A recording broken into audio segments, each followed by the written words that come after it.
I get those goosebumps every time you come around, yeah. You ease my mind, you make everything feel fine. Worry about those comments, I'm way too numb, yeah. It's way too dumb, yeah. I get those goosebumps every time I need the hybrid, throw that to the side, yeah. I get those goosebumps every time, yeah. When you're not around, when you throw that to the side, yeah.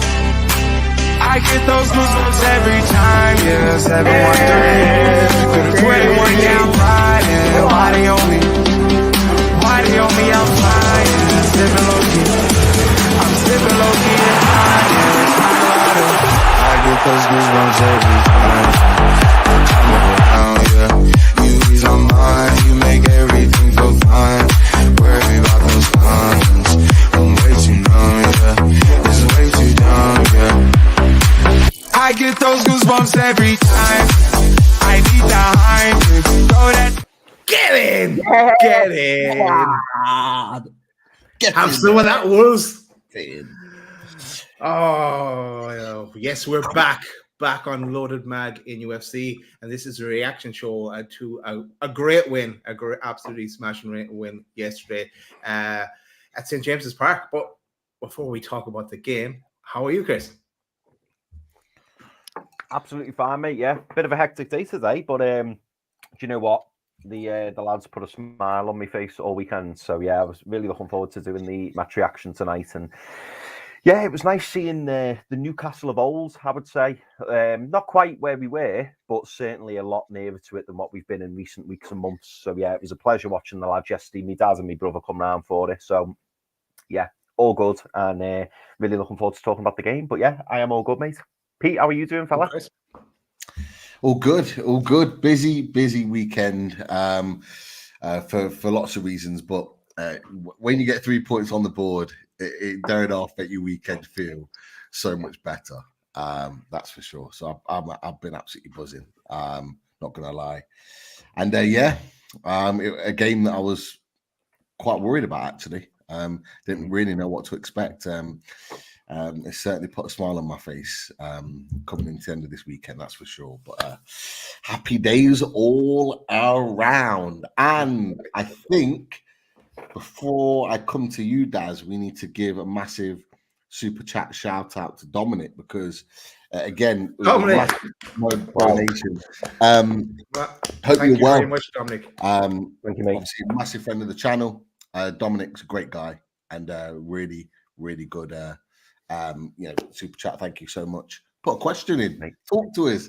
Put something in. Let us know. You deserve it if you're putting in huge donations and super chats like that to the channel. Massively appreciated.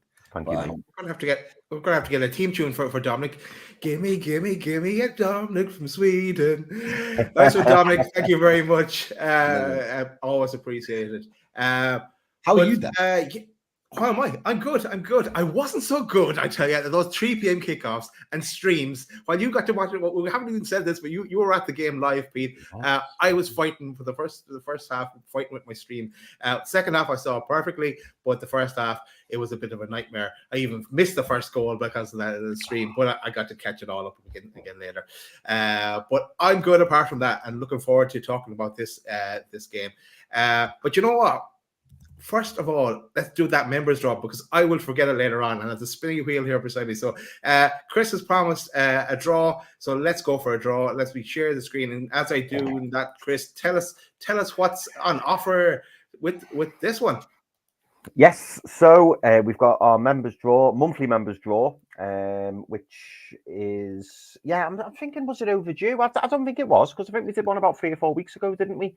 Anyway, members draw. And we're going to give away a £50 Newcastle United store voucher. So best of luck to everybody. And wow, that wheel gets bigger, doesn't it? We must have more and more members signing up, Daz, because that wheel looks bigger than normal. Yeah, we have 114 names in the draw, Chris. 114 members in, and now there's not much left in the club shop because the Davies were in there yesterday. That's the only thing we're buying all around them. Let us spin that wheel, and best of luck to everyone in the draw. Here we go. Good luck. If it's Pete Davey, I know what we're going to do.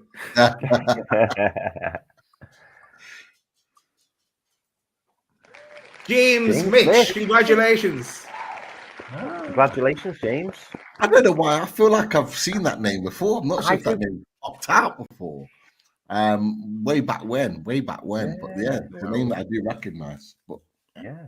Congratulations, James. Reach out to the channel. Send us a DM on Loaders. Reach out to myself, Daz, Pete, whoever it may be. Get in touch with us, mate, and we will get that voucher over to you as soon as possible. But congratulations. Top stuff. Congratulations is right. No, I can't forget that now. So that's good. That's good. Let us get into the game. And first up is the team news. So here is the Newcastle lineup. Botman back. Willock starts. Murphy is picked over Miggy. Burns starts, and Longstaff over Miley. So what did you make of the team sheet, Chris? Yeah, I mean, it's I say this every week, don't I? But that's because we're good at predicting, boys. It's pretty much what we called on the away days, apart from the fact that we all believed, and Pete, tell me if I'm wrong here, we all believed that Tino Livramento would start at left back. I certainly thought that. But yeah, Dan Burn came back in, which we'll go into that in due course. But to be fair, the midfield was spot on. We knew that he would pick. Oh, my mind's gone blank now. We knew that Joe Willock would play, and that we knew Sean Longstaff would play over Miley. So I think we got our midfield three spot on.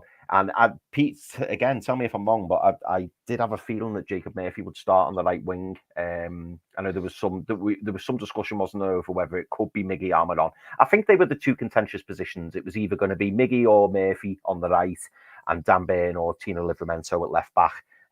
But you know what? Again, boys, just to add, I did have as we've been so accustomed to over the last few months, I always have a little look at the bench, and that bench is looking stronger and stronger. And I think that was the most pleasing thing for me, if I'm honest, seeing Alexander Isak up top, which we all expected, I think, to be fair. But yeah, looking at that bench and thinking, do you know what, we've got some options. So yeah, I mean, I was happy with the lineup pre-match, so now I was pleased when it came out. Cool. Pete, different question for you. I want you to tell us about going to the match, because you were there live, and I want you to also tell us about the backstory. And you know what I'm getting at here. Tell us how yourself and Ava made it to the match. Yeah, it was a great day, to be fair. We obviously got the tickets in the ballot, and just excited to take her up, but she didn't have a clue until 9 a.m. Saturday morning when we woke up. Sort of, she jumped into bed, and I was like, "What you got planned today?" And she was like, "Oh, no, nothing. Just gonna chill." And I got my ticket out on my phone. I was like, "Oh well, I'm going to the game. I'm going to watch Newcastle." And then I flicked, and her name pops up, and I was like, "Oh, hey, there's a ticket here for you. Do you want to come with me?" And she was just like absolutely buzzing, like literally jumped up into a room, was in there getting herself ready, kit on a lot, and yeah, we're headed straight up north to the game. Went through all the seasons getting up there. The weather was a nightmare through Yorkshire, and Scott's Corner was bad, but got there straight up into the club shop. It was heaving. Obviously, at the moment things are a lot cheaper, and we plan to get a few bits in there. Ava got a nice little something. She's really good. She always thinks of of a little brother, and she got him the third kit like mine. As a little treat to take back for him, which he was buzzing for. So got a few bits, and then yeah, we got. By the time we got out the club shop, it was like 22. So we're like, right, we need to get in. And as we were going up, like underneath the Milburn stand, I just looked to the right, and I was like, I'm sure I recognize somebody. I was sure it was like, and I saw him. And he walked by. It's a wall in the way. Yeah, and there was a wall in the way, and I just seen him just popped something over the wall. So I thought, I'll just go and have a chat with him. And I just said hello and shook his hand. I said, look, is it okay to have a photo of my daughter? She was like buzzing because I was like saying, like, he's an ex-player. He's played for Newcastle, and you know what, Ryan Taylor, top guy, really, really top guy. Ava nervously, that was there. She was just, when you're buzzing about something, you're just like so nervous about everything. But no, great photo, and shook his hand, said you're a top you're a top man, and he went into hospitality, I think, after that, and straight up into the ground. I have to say, there's a slight negative. The digital ticketing was a problem. There was huge queues. I did think I was going to miss kickoff at one point, and we're waiting in the queues for a while. They were stretched right back, even at 10 past, and there were fans that were frustrated that they didn't think they were going to get in. But we did. Want to get onto the trust about that? Yeah. Well, yeah. I'll be once I'm off the loaded clock, I'll be on. I'll be on to that. Don't you worry. But yeah, into the ground, and I do miss that place. I've not been there, and I'm looking forward to sampling it with you boys very soon. Really looking forward to it.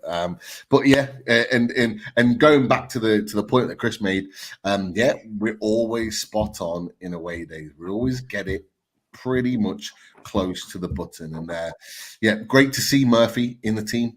I think we said during away days, I think he was the right pick to start. Botman, I expected to start. I think he was purely just rested to look after him and look after his confidence as well. And yeah, it was the only really it's not really a surprise anymore. Burns starting instead of Livramento, not really a surprise. Everything else is what I expected it to be. So I was happy. To be fair, I was happy with that team going into the game. Yeah. Oh, that's fair enough. Here's the Wolves lineup as well. The danger man number 7 in Neto starting for them as well, as expected, obviously. But let's kind of run you through the game. Stop me along the way for different spots, and especially the key ones. Yeah, so yeah, I did watch this back again because of the trouble with my stream. But yeah, Neto's pace was evident in the first 10 minutes. He had a nice little drive and run through our defense, and Shar cut him out. He did well to cut him out. It was kind of end to end for in that first 10 minutes, but then coming on to 14 minutes. Yeah, Gordon run. This is from a counter attack. Gordon's run. Bruno with a lung busting run, ran right through the length of the pitch. And he got to take a shot. The shot was blocked off by the defender, but it looped up. And who else would you want on it when it loops up like that? Then Isaac put it in the back of the net. So that was 1-0 Newcastle. Cue the celebration from Isaac. Cue another dog to be walked for Mr. Iceman. So he's going to need help. Hopefully he does get that help in the summer, because someone to take some of those dogs off him, and there'll be even more dogs next season. But yeah, what did you make of the first goal? Chris, I'll come to you. Your thoughts on the first goal?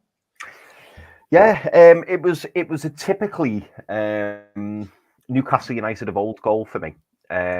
I'm sure that we at the end, we kind of do a summary of who had a good game or who our top 3 players were. And this player I'm about to talk about was certainly in my top 3, and that's Fabian Schär. Picks up the ball near his own box and picks out Anthony Gordon. Really, really good pass. Anthony Gordon burst him through as he does. I thought he'd left it too late, actually. I thought he took too long to give the ball to Bruno. But anyway, as it turns out, held the ball up really well. Little pass out to Bruno. Bruno gets his shot off. And let's be honest, I don't think any of us thought Bruno was scoring from that angle with his left foot. But he puts enough power on it. Keeper makes a okay save, I'd say. But the ball, spills out, and the exact man you want it to fall to in Alexander Isak there. There was a couple of shouts from the commentator of offside, but you can clearly see Isak's watching the line, and I think the Wolves player goes to ground, and Isak, you can see him just check his run and just make sure that he's in line with the defender who's on the floor, and Isak's just got an easy header into the back of the net to make it 1-0. But yeah, I would call it, as I say, a typical Newcastle goal of old, where we're seemingly under attack and we're being threatened, and that pace to get out. Clever ball from Fabian Schär. Anthony Gordon sprinting down, Bruno, as you say, Daz, with the lung busting run. So yeah, it was a good goal. And do you know what?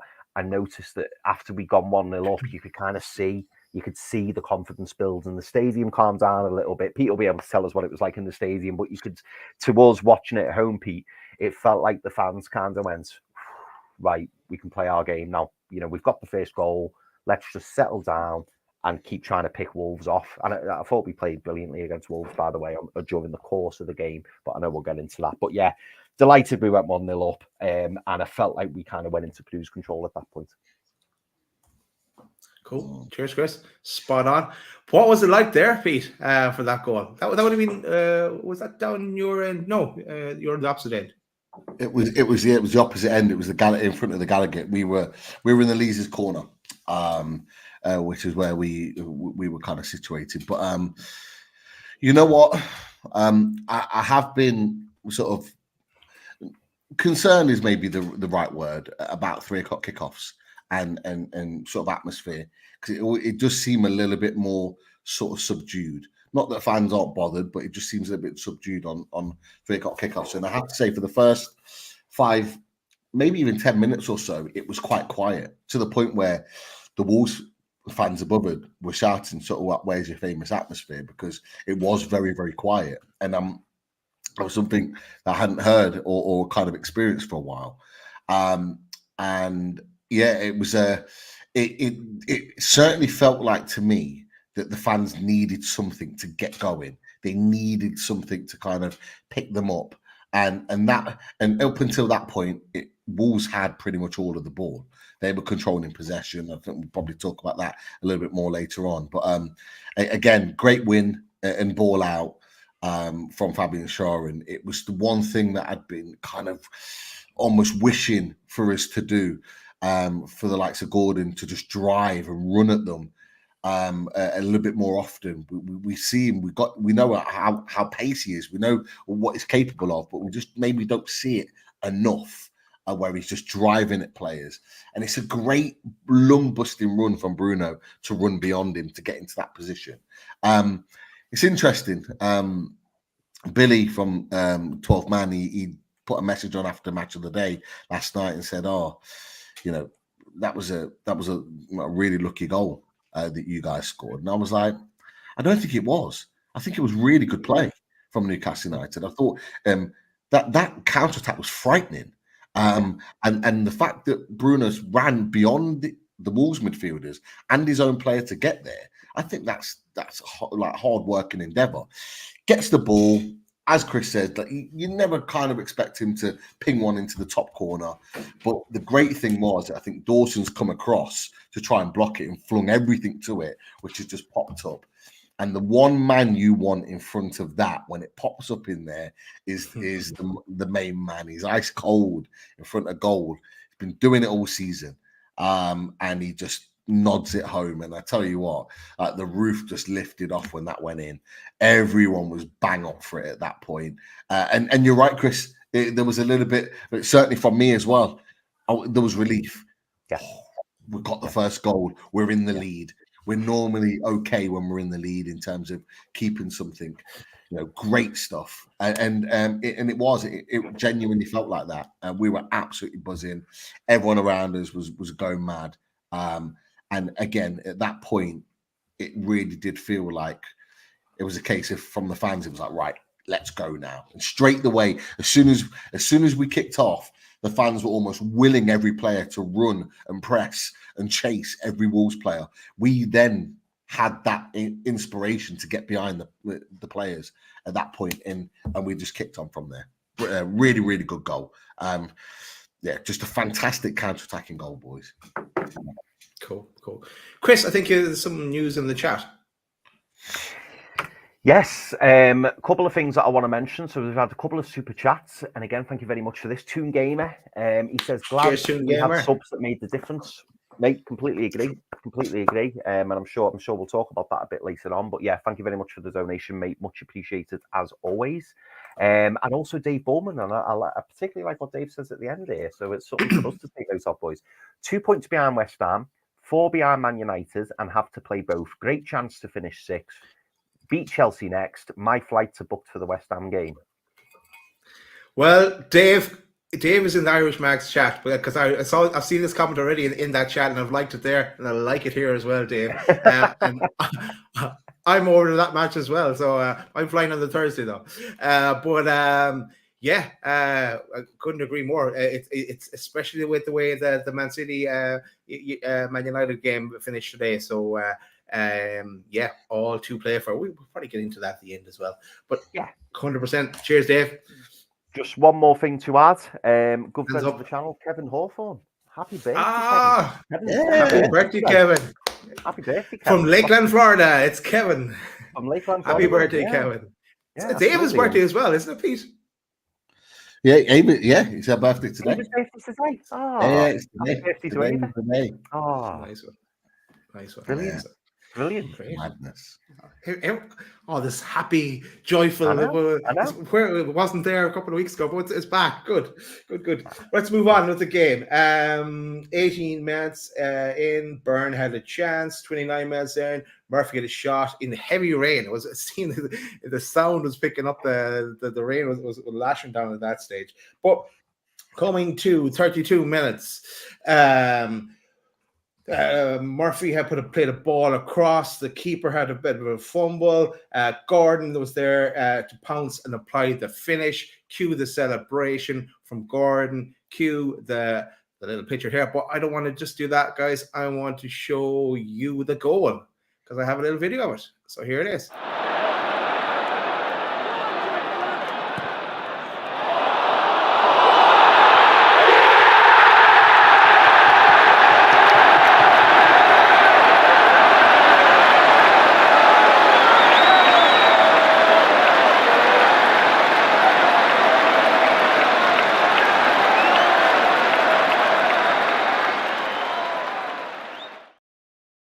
Yeah, we'll have a bit of that. Yeah, from the boys. So that brought us to 2-0.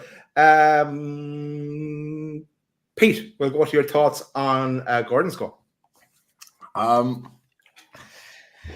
This is the reason. Well, I'm going to break this down. So I apologise in advance. Brilliant ball out from Fabian Schär to Joe Willock. I'm going to say something right now. Fabian Schär is the best ball-playing centre-back in the Premier League. Agreed. Easily. Yeah. And we can get into why moving on. Brilliant ball out from Fabian Schär into Joe Willock. Joe Willock plays that ball out to Jacob Murphy. Jacob Murphy, the reason what he did next is the reason why he started. Yeah. Because only he can do that.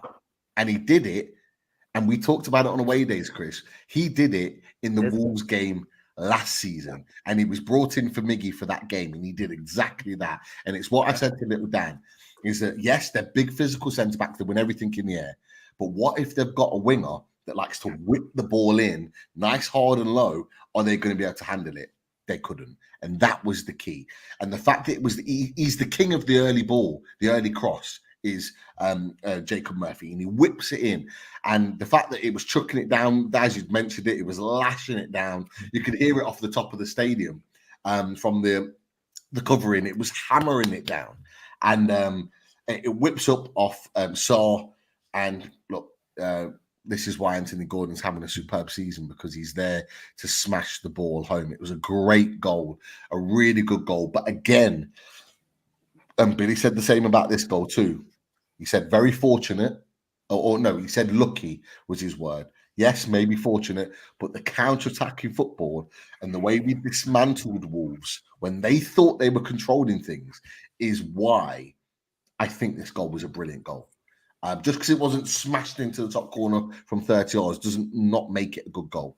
Brilliant counter-attacking football. And just a great goal to see. And to go 2-0 up at that stage, like you could tell, like in the stadium, we're jumping up and down, celebrating, going mad as Anthony Gordon celebrating. But you look at the Wolves players, heads are down. They're looking at each other. They're looking around at each other and they're going, God, we've got it all to do here. And we really put that pressure on early doors. It was really good to see. Chris, thoughts on your boy, Flash Gordon? Oh, mate. I mean, like as Pete says, you know, Fabian Schär again, another clinical pass. You know, to start the move off. But Pete took the words out of my mouth. It's exactly what we spoke about. Exactly what we spoke about on away days. And fully enough, Daz, when you replayed the video, I was like, not going out. Exactly, this is exactly what we need. We need a right winger who's capable of using his right foot and whipping them balls in. That's exactly what we need, and that's what we saw. And you could tell that Wolves were just a little bit unsettled. And it's as horrible as it sounds. If Miggy Almiron's on the pitch at that moment, that ball doesn't come in. The ball doesn't come in, and then Wolves probably have plenty of time. Miggy cuts back on his left. Wolves have plenty of time to sort themselves out. But because Jacob Murphy, and when you actually watch it back, Jacob Murphy's kind of unbalanced as he hits it because he's trying to basically maneuver the ball like further than what it should. If he just hits it straight, like, you know, if he just curls it in as normal, I think there's a chance that the Wolves player gets it. But he's actually leaning forward. He's actually trying to get that extra little half a yard to really bend it round where it ends up landing. And that's where the chaos comes in. Then the keeper's like, should I come? The defender's like, I don't know, should I deal with it? And that's where the little melee happens. And then you do get that touch of luck. As do you say it was Billy from the Villa podcast, Pete? Yeah. I Billy's not getting nervous, mate. Yeah, he's getting notions. I'm not being funny. Interesting you said that. Interesting you said that, Chris. Not nervous, confident. He's going all out. That's even worse. He's calling today on the Race for Europe chat. He's calling out Man United. He's calling out West Ham. He's without saying he's confident. He's getting confident that they're getting Champions League football. And Dan United's come out and said, you know what, I liked you, but I want Villa to finish fifth, and I don't want us to get the fifth. He was like, I'm firmly with Dan Lawless now. That's what he said tonight. That's what Dan United said tonight. But yeah, the confidence is coming out from him, and we're seeing that now. Fair enough, they're playing well, but this last season we stay grounded. We stay grounded because as we've found this season, when you're fighting Champions League, and the cup competitions, it ain't easy. And what I'll add to that, and a separate conversation to go slightly off topic, interesting to see reports of Aston Villa in the last couple of days. They have to sell a top player in the summer. Or two. So, yeah, maybe two.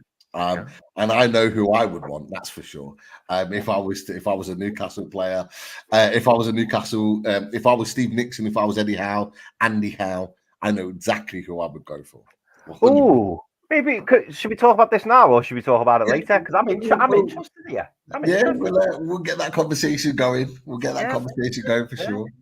Okay. I have a question. Did I give Jimmy a spanner? And if I did, what was I thinking? Give Jimmy a spanner. What? I don't remember that. Well, I don't know if you want to do it now, boys, but actually, there has been a couple of super chats. Oh, go for it. No, Chris, I think you might have flagged one of them up, but there's been a couple in there. Okay. Good friends of the channel. Rich Joblin, first one. Very good friends of the channel.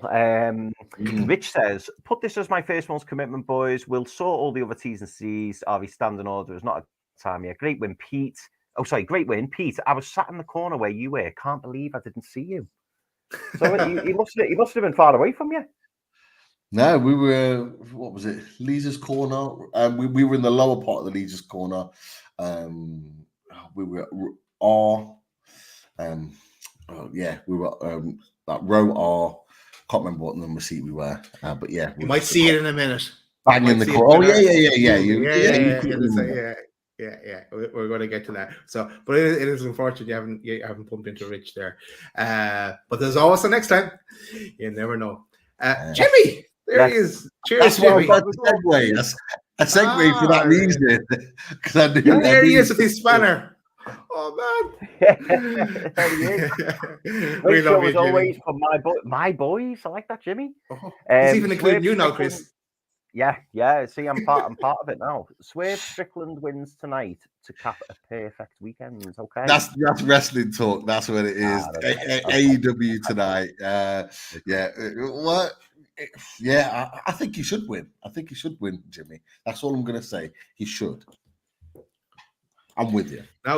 Now, chat, be very afraid because Jimmy has a spanner. That's all I'll say.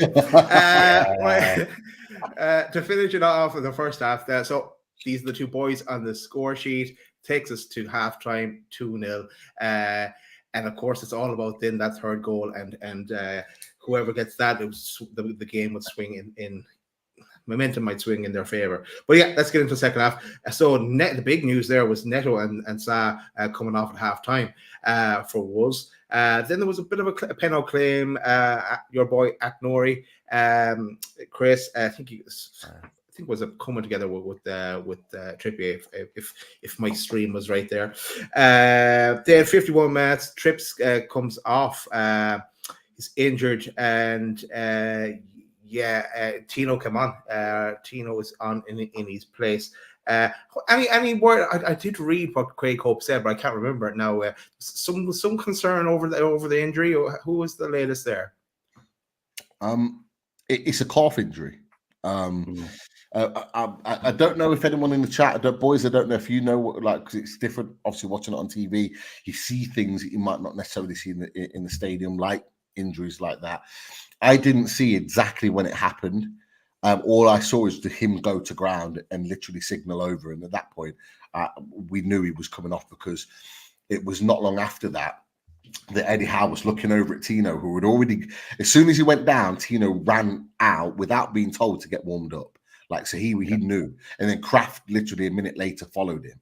And it was very quickly like Tyndall, Mad Dog, giving him the signal to say, we need you back. So we knew quite early on. But they're hoping it's not too serious.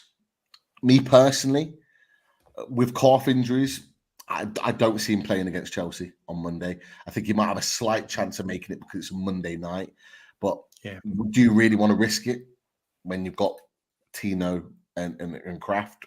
I don't know. But did you boys actually see what happened and how it happened? Because I personally didn't. It just kind of pulled up towards the sideline, and he just went down, and then you knew then that he wasn't going to be coming back on, and then Howe said kick the ball out of play rather than playing on without trips and being a man down, he made the signal himself that he needed to come off. But yeah, do you see any more of it, Chris?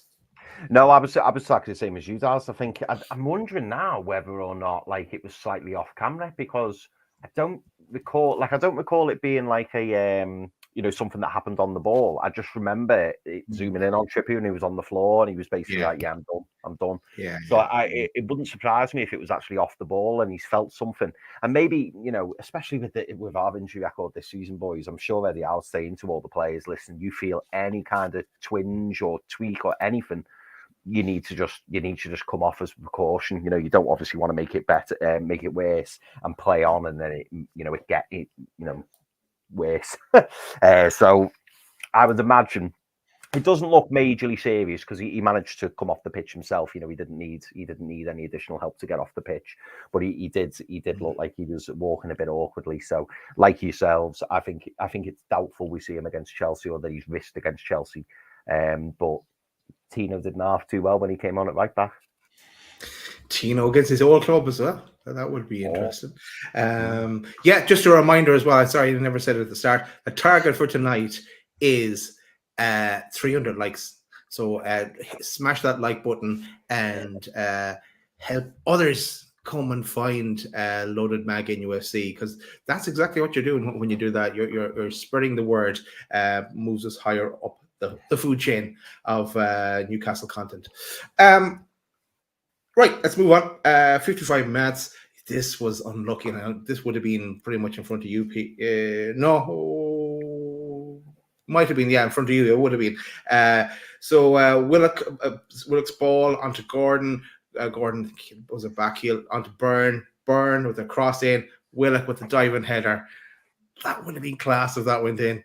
But no, wasn't to be. Denied on that one. Anyone want to say something on that? It was, you know what? It was just great football. At that point, we were playing some really, really good stuff, and you could see that Gordon was in the groove. He was feeling confident about himself.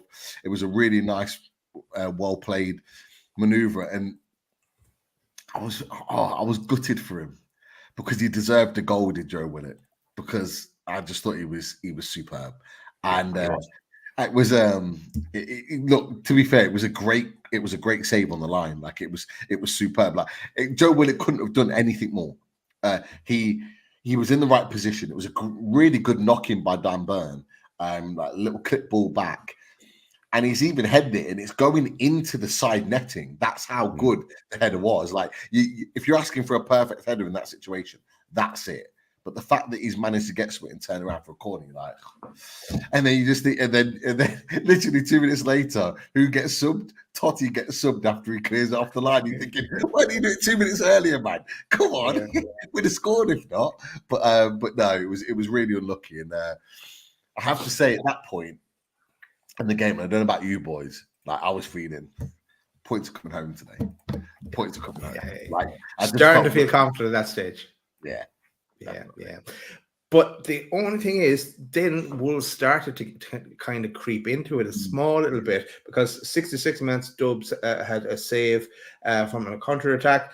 Another minute later, they have another save from a volley. Then Eddie Howe makes the changes, and this kind of swings the momentum back in our favor again. So off come Isaac Murphy and Willock, on come Miggy, Barnes and Miley. But there was another save again on 72 minutes from Dubs from a header from Bellegarde. Then yes, a little video for this. 78 minutes. Yeah, I build up. Wait, let's get the video ready because you need to see this. If you haven't seen it already, spinning away from a defender, Bruno with that no-look pass to Miggy. Great control by Miggy, and lucky that it was saved by the keeper. It would have been some goal, but let's see it in action.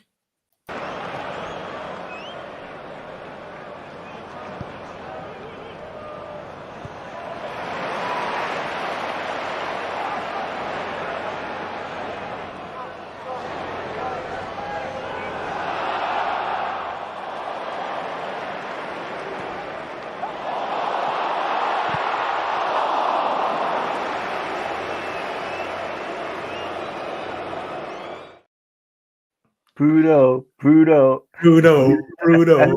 I love that. He could do a 2-yard pass and everyone would just be going, Bruno. Brilliant. Do you know my only criticism? Not of Bruno, by the way. Did you boys feel, and maybe this is just me being ultra critical, do you boys feel like if Miggy had a right foot, he should have hit it straight away with his right foot? As soon as he controls it, I'm thinking, hit it, just hit it. But then he like composes himself, and then he's like, right, I'll just try and put it past the keeper with his left foot. Maybe I'm being too harsh, but I was just dying for him to just hit it before the keeper closed the gap, because the angle went by the time that he'd like sorted his feet out and then tried to slot it with his left. I don't know, was that me being critical or? That's in slow-mo as well. So it is. No, it is. It was. I thought it was good control by. Yeah, I thought it was a good control by Miggy just to soften it, and then he was just unlucky. If that went in, one of the goals of the season. I can see what you're saying. I can see what you're saying, Chris. I can.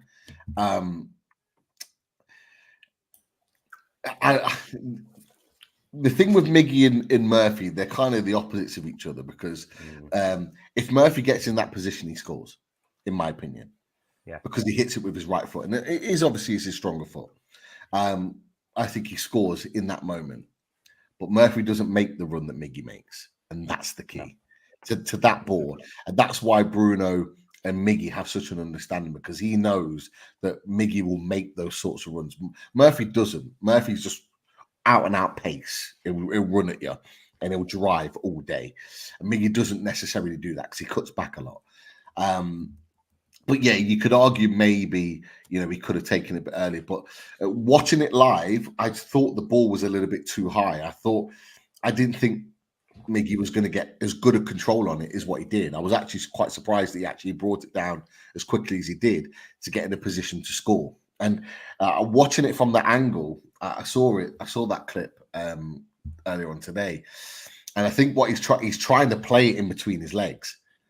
He's trying to force it home. Maybe if he'd have tried to guide it and whip it round him, the keeper's body position, I think it's Bentley, the keeper's body position, he actually might have got it.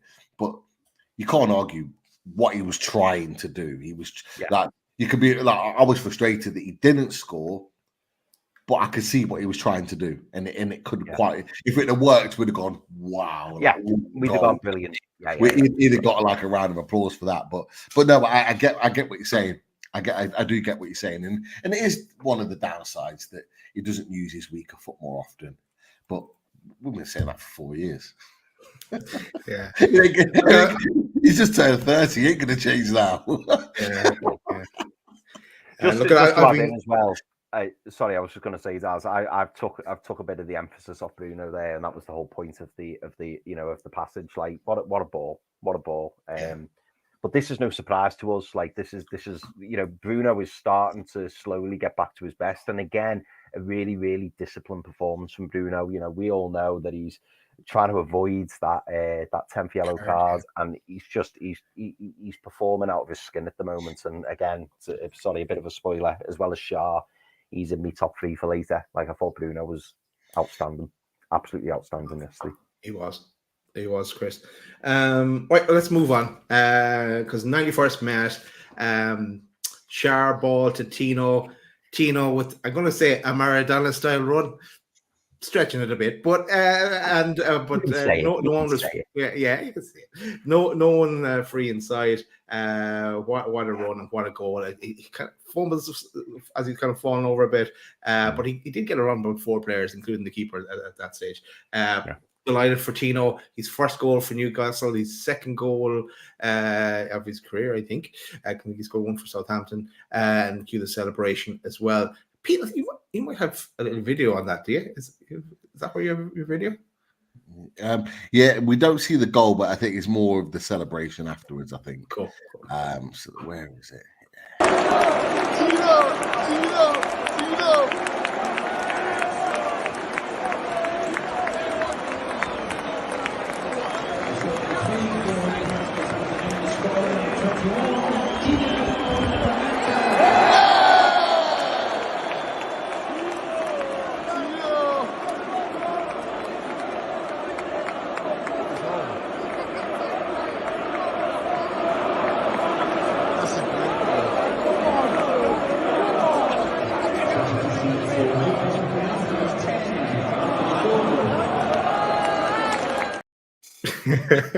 You know why I love that video is because everyone's looking in the leagues. Everyone's looking to the screen to watch the goal back, and then the other 2 goals they played back, and we were able to watch it. And I go, "Wow, that's amazing!" Because they're in the Gallagher.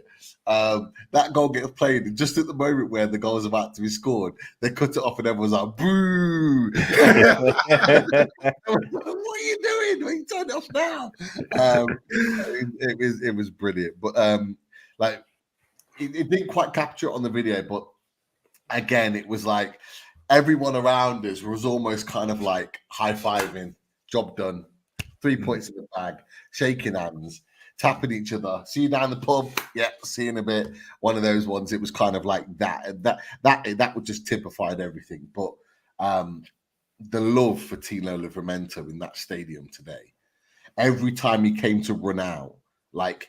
The rapturous like applause that he got from the fans, more so than any other player, more so than Miley, more so than Anderson. Like there's a lot of love for Tino. The people appreciate what he's doing at the club, and they know we've got a player on our hands for a long time to come. Yeah. Cool, Chris. Your thoughts on Tino's goal? Brilliant goal. I had to argue with my mates because they were saying that it was lucky, and that he apparently he fell over and the ball scuffed off his like shin or something, and that's why it went in. And I was like, no. I said, if you've noticed, he's actually lost his balance and he manages to flick his foot out to put it in the back of the net. I said, it's actually a very skillful goal. Apparently, I was wrong. But that was my bitter blue mate. So maybe he's just on the winds up. I don't know. But, hold on. No. Hold on. Who they got a right back? Seamus Coleman, Nathan Patterson, who can't seemingly get a game, or Ashley Young, who is about 48. Get out of here. Mate, honestly, he's just unbearable. He is unbearable. This is the one who, when unfortunately, when I was at Goodison and we got beat 3-0, he was talking about Ole 29 for about 4 weeks when they all started Oleing, and then Beto scored the third one. Even though I told them that we kind of like down tools at that point, but apparently it was Ole 29 and we couldn't get the ball off them. So I was like, right, okay, yeah, whatever. So we play them again soon. Yes, well, I keep saying to him, start of April. We'll see what happens at the start of April. He doesn't want to entertain that. He doesn't want to talk about that game, for obvious reasons. But no, fantastic goal from Tino, and it just kind of shows you what he offers us. And Pete's right, like you can tell from the reaction of the crowds and how that we all kind of adore him. I think we all know we've got a special player on our hands, and the fact that he is such a great age, we know that he's going to be some player with time to come. He's only going to get better, isn't he? This is Tino at the moment, coming on, changing games. Didn't look out of place in the Champions League. I actually can't recall ever watching a game and going, "Oh, Tino was terrible." I think he's had one poor game. I'm trying to remember off the top of my head what it was. But even then, I think the whole team had a poor game. It wasn't just him. So no, I'm really excited about Tino Livramento. And when he scored that goal, I thought he needed that. And you could see in his celebration, he was kind of like, come on. Like, as if to say to the manager, I'm here. I want to be in the team. This is my time. And I think if Kieran Trippier is out, certainly for the next game or the next couple, this is a great opportunity for him to try and cement his place at right back, because that's his natural position. And if he comes on and keeps doing what he did at the weekends, I'm sure he could find himself in the starting 11 for the foreseeable. You might have mentioned this already, but like his interview after the game to Newcastle NUFC TV, he was really appreciative of the Newcastle United fans on how they've made him feel, the love that he feels from the fans, the way they chant his name. Like, I don't think he's had that at Chelsea. I don't think he had that at Southampton. Like, he comes to Newcastle and he goes, wow, like these fans love me. I need to repay them back with good, great performances. Like, for me, after this Euros, I still think he should be within a shout for the Euros because I think he's good enough. But I just maybe think with Gareth Southgate being Gareth Southgate, if he's not played enough games, he probably won't take him. But for me, like if I'm Gareth Southgate and I'm given another chance to go to the next World Cup after these Euros in the summer, he's my first call up after the Euros. He goes into my team and I say to him, you're the future of this international team in this position. You've got Trent, who's a talented player. Trippier's coming towards the end. Tino Livramento is the future. What I love about the goal is his little shift. He does it, and it's like it's subtle but obvious at the same time. Is he shifts to go back into position and then goes boom. And the fact that I believe it's Shaw that plays the ball, knows what he's going to do. That's clearly been practiced. And it was just, honestly, it was just brilliant to see because it just cut apart Wolves completely. It was a brilliant goal. Really good goal. It was. Yep, Maradona. Right, let's move on because 92 minutes, Gordon off, Anderson on. Gordon, another great game for us. But if that brought us to full time and 3-0, more importantly, a clean sheet. We haven't had one of those for a while. A home win, we haven't had one of those for a while. And Isak takes his tally to 15 for the season. But Chris, you like to play a bit of piano. There's another man that likes to play a bit of piano as well, and that is our own Eddie Howe. He loves playing a bit of piano, as he mentioned in the press conference, and that was his 100th win. So congratulations, Eddie Howe, 100 Premier League wins to cap it off with a nice 3-0 victory over Little Dan's Wolves. Boys, what a result! Are you going to even jump to the obligatory team photo? But the Lasses had a win as well, so they're on. So get in, the Lasses. They had a victory as well, and here is the lads. And if we could zoom in, Joel Linton is in there as well. I did see him earlier somewhere. Yes, he's there. He's on the right hand side. Hairstyle under just under Dummett, under the ED of United. You'll find him there, and Murphy there with Trippier's bag. I saw that. Really happy face. Does anyone know what that's about? Because Murphy looks like he's pissing himself. The fact that he's got Trippier's bag, and look at Trippier's face. He looks none the wiser. He's not very happy, is he? Yeah, he's give me my fucking bag. But absolutely. Got Trippier's family on. I think he's got his kids on as well, on his bag, and he's just got that out of the front. I don't know, but I love it because they've clearly got banter going on with the team. And it's just great to see. It really is. Yeah, exactly. It is.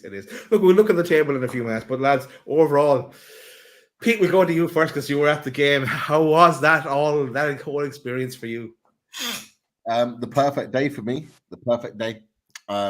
For lots of different reasons. Obviously, taking my daughter for her birthday. For that, you always want to go there and get a win for her. She'd made a conscious effort to watch Isaac because she's a striker. Pete, she'd be walking home if we lost. She couldn't bear the journey home with you, I'd say. No. She's learning the game. She's only been playing for 18 months, but like she wants to learn more and pick up little tips and stuff. And I just said to her on the way there, I said, keep a look out for Isaac, watch his movement, watch his technique and how he controls the ball. And she was really pleased to see him score. She was buzzing for that. But in terms of the result, as I said to you boys, and I think you boys were the same, is that I was worried about this game because Wolves were coming in on great form. I don't think they'd lost an away game since early December, which for me filled me with a little bit of worry because their form was good coming in, and they're flown up the league table and they were ahead of us before the kickoff. So it did worry you that they could really extend their lead if they were to get something. But I was really impressed with Newcastle United's performance. Was it flawless? Was it perfect? No, not at all. But was there signs of improvement? 110%. And look, I think we might talk about it, but Eddie Howe touched on it in his pressure after the game, and he said they changed tact in that they sat back and played counter-attacking football rather than possessional, dominating football, which is what he's been trying to do this season. He's been trying to be a possessional, dominating team, but he changed tact. He went to a different style, and you could see it. Wolves had all the ball in the first 10 minutes. But when we got the ball, when we won the ball back and were able to play it out, we were frightening on the counter-attack. And that is what we're all about. We're all about frightening counter-attacking players. We're built for it. You look at Murphy, Isaac, Miggy, Callum Wilson when he's fit. You throw Harvey Barnes in there. We've got players that can make a difference on the counter-attack, that can kill teams. And that's exactly what we did today. We didn't have to have all the ball. Far from it. Gary O'Neill might have had his opinion. He says, Wolves, we aren't having the ball. Like, we played to have all the ball. Like, Eddie Howe's teams don't set up to give us the ball. Well, they did. They did yesterday. They did. They set it up. They played different. And I genuinely believe that Gary O'Neill was caught out by that. I think he was caught out by the fact that he expected and planned and prepared his team to play a certain way against Newcastle, and we came out and played completely different, and it played into our hands. Brilliant football all round. I'm sure we'll get onto players in a second, so I won't go into individuals, but it fills me with confidence with the games to come, that the players that we can now have available to us, that we can execute a plan on match day and do the business. And that's what really encourages me, that we've hit 40 points. We're going to be in the Premier League next season, boys. Yay! We're safe. But in all seriousness, it fills me with confidence that we can go on and get enough points to stay in this league. We're on 40 points. I think minimum for us, if we're going to get European football, is 60 points. Minimum 60 points. Probably might need a little bit more. I think we're more than capable with the games that we have left, that we can do the business. And so, I'm really happy with that on Saturday. There's 11 games to go for us in the Premier League. But Chris, your thoughts on the performance as a whole? It nearly fell for it then. Yeah, do you know what? It was just nice seeing, as I said at the start, like the Newcastle of old. We're not quite where we were, but that is a really encouraging performance. I'd kind of put it up there probably in most recent times with the Villa performance when we went to Villa Park, and it did fantastically well. As Pete rightly said, we played the game, or we hedged the tactic that we knew was going to win us the game. So we didn't just go out and just be like, do you know what, let's just play our game. We were at home, we've got the crowds. It would have been very easy for us to kind of go gung ho, and then perhaps that would have played into Wolves' hands. I mean, we've seen so many times in recent weeks how, the opposition are playing a simple ball through the middle and just cutting our midfield, to shreds. But we were a lot more cautious. And I think for me, it's kind of made me realise, one, that how much we've been missing, these players, the likes of Joe Willock, who, have come back into the team and made a real difference. Having Alexander Isak up top is huge. Having a different option over the Miggy in Jacob Murphy is huge. And it's when we're making these subs as well. What I want to give Eddie Howe a little bit of credit here as well. When you mentioned about Wolves coming back into it, Eddie Howe made those substitutions and basically just shut up shop. Like, as soon as the subs came on, we just looked like we were going to see it through. So I thought he managed the game really well. And, seeing the likes of Alexander Isak come off. Who was the other person who got subbed? Alexander Isak and Joe Willock. Isak, Willock and Murphy all come off at 69 minutes. Yeah. I mean, particularly Willock and Isak, I just thought, you know what, job done. No injuries, get them off. We've seen the game through now. Bring some fresh legs on, and that's what we've been lacking. Look at us, 4 to 6 weeks ago when we were flogging the same 11 for 90 minutes, game in, game out. And the fact that, we've done our job. Like, Alexander Isak didn't have the best game in the world, but he scored that critical goal. And he's only going to get better and better with the more minutes he gets in the tank. And now he's ready for Chelsea. And this is what we need. We need to make sure that we look after the players. And I just feel like with the he needs another dog. He needs another dog. Oh no, he's already got Chelsea. He get 2 Chelseas. Yeah, have 2 Chelseas. Yeah. Right beside each other. Yeah, but no, I thought the game was really good. And like I say, I came away with a smile on my face because I thought, you know what, it was a critical 3 points, and I think we spoke about it on away days, didn't we, Pete? Saying that, I think it was Little Danny brought it up and said, like, this could be a crucial 3 points for either of us. If Wolves were to beat us, they would have gone in and thought, like, we can really, really push, that top 6, top 7. And now I think we've put ourselves in a great position, and we go to Stamford Bridge where hopefully we can follow up this good form, and maybe we're going to go in with the same kind of tactic, where we sit back and try and pick them off where we can. If we've got Fabian Schär spraying balls like that all day, we're going to have some joy. And now we've got a little bit of pace in the centre of midfield. It makes all the difference. So yeah, absolutely delighted, and a critical 3 points, and it was lovely to get a clean sheet. Let's try and keep those clean sheets. We'll try and get those clean sheets back, because it feels like ages since we've kept a clean sheet. So really pleased. Cool. The only downside of the whole thing was Trips getting the injury, but we're used to that, picking up a player injury per game. But hopefully he's back with us pretty soon. Now let's go to your question, Chris, because you talked about picking your 3 standouts. So for me, I'm going to go with Bruno. I think he's getting my man of the match. Schär is up there, and I could have picked Willoquinho, could have picked Tino if he came on, but I'm going to pick Dubs, because when it was 2-2, he made a 3 saves pretty much in a row, and if we had gone 2-1, what's the likelihood it would have been 2-all, like it always kind of is, and what Keith predicted actually in away days as well. We always used to seem to draw what was. So I'm going to give Dubs coming into my reckoning in my top 3. But there was some great performance around the pitch there on Saturday. But Pete, we'll go to you so next for your 3 standouts. 3 standout players.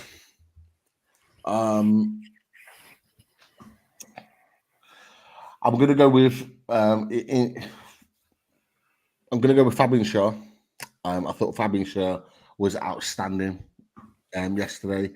He made a really big tackle on Pedro Neto early on when he almost ran through Byrne and Botman in the first few minutes, and Schär comes across and makes a big tackle, and that set the tone for Fabian Schär. He was on it today.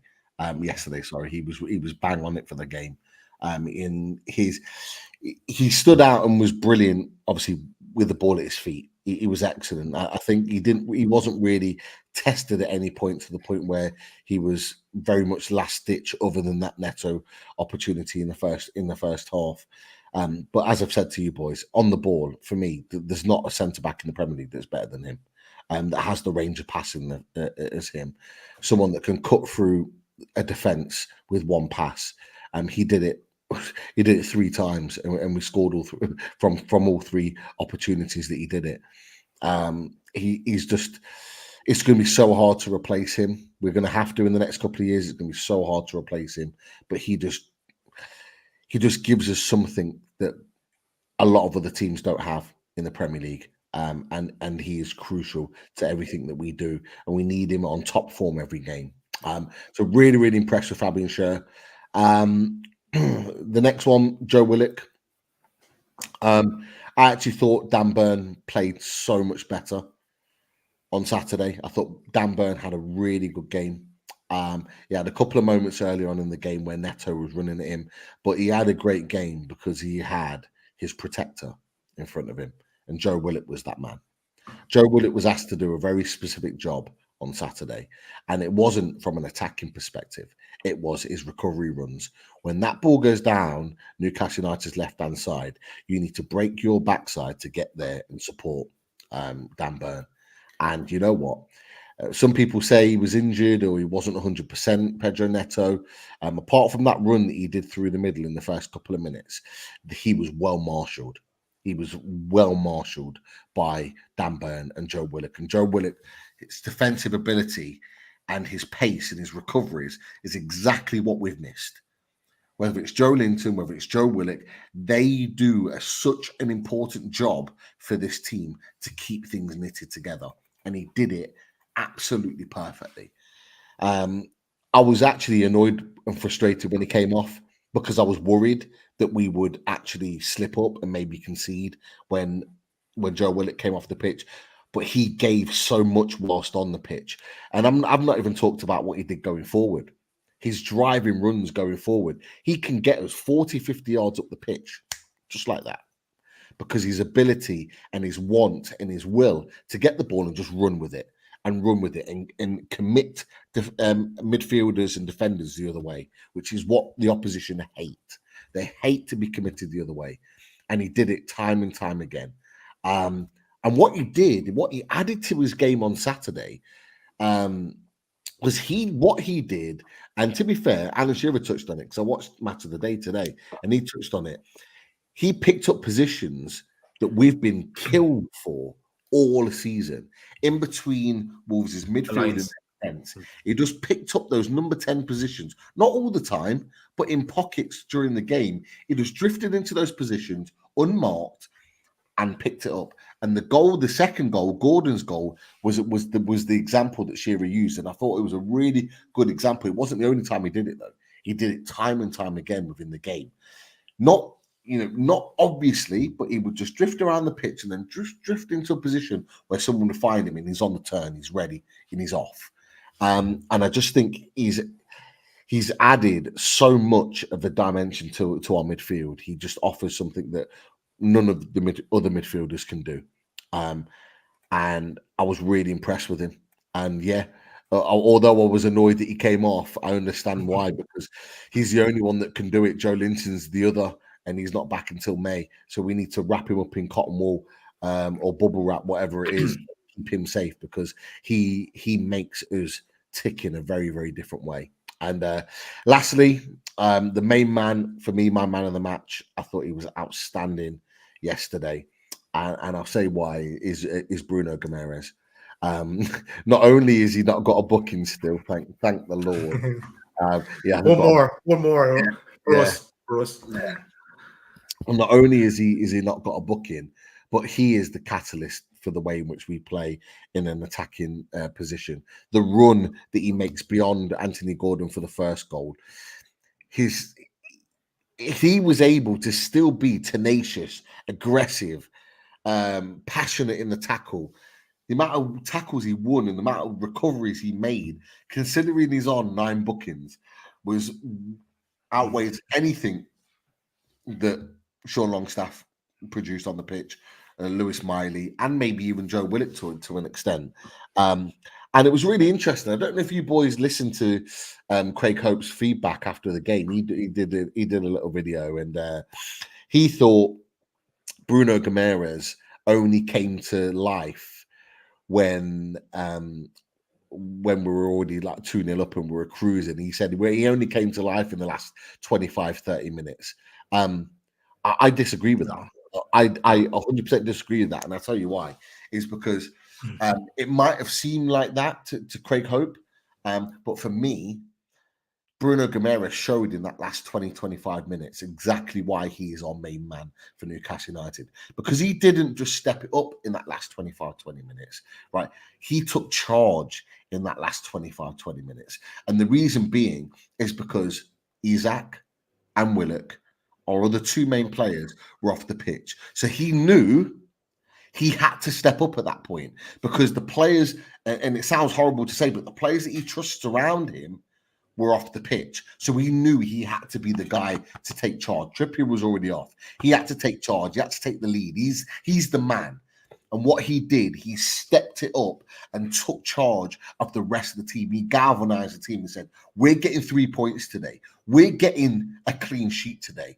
And the amount of recoveries he made, the amount of important blocks that he made, the amount of runs he made in attacking areas within that last 25-20 minutes, that's what sets you apart and as a top level elite player, because you've got the ability to look around you and go, right, our leader, some of our leaders are off the pitch. Trippier, Isaac, Willock.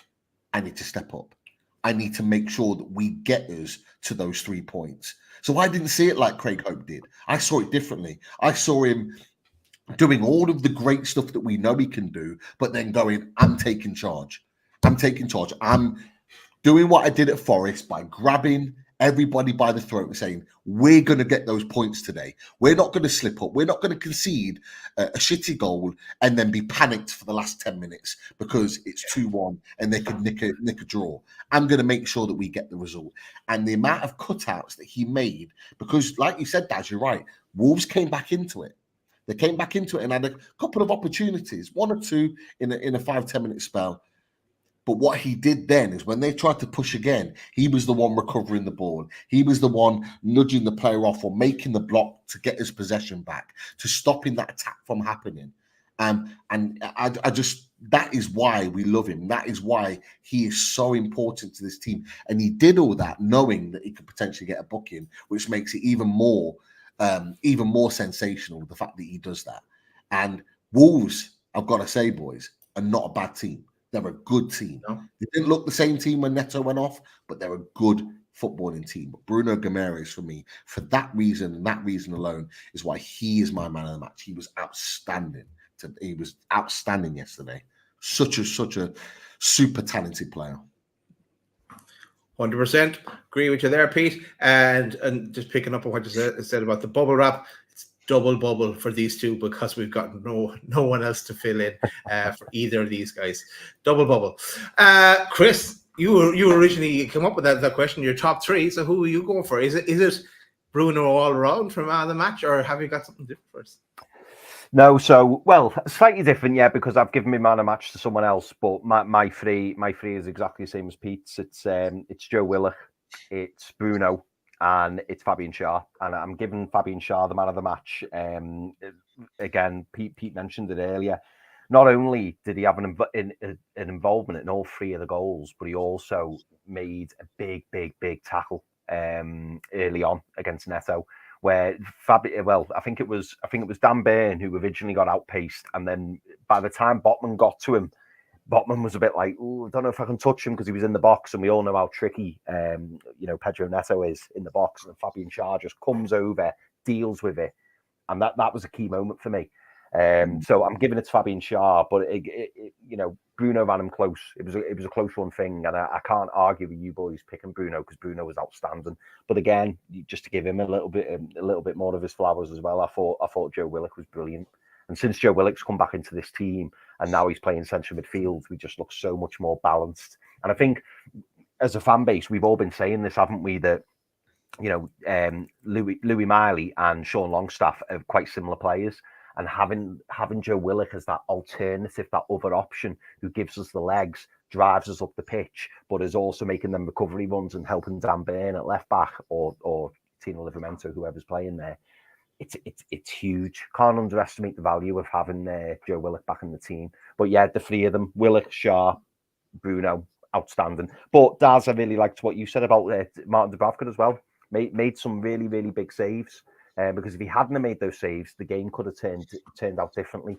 So credit to Martin Dubravka. But you know what? There was a lot of really good performances out there. I thought Anthony Gordon, as always, run himself into the ground. I thought he did really well. Jacob Murphy. I could probably say the whole team. I thought everyone played really well.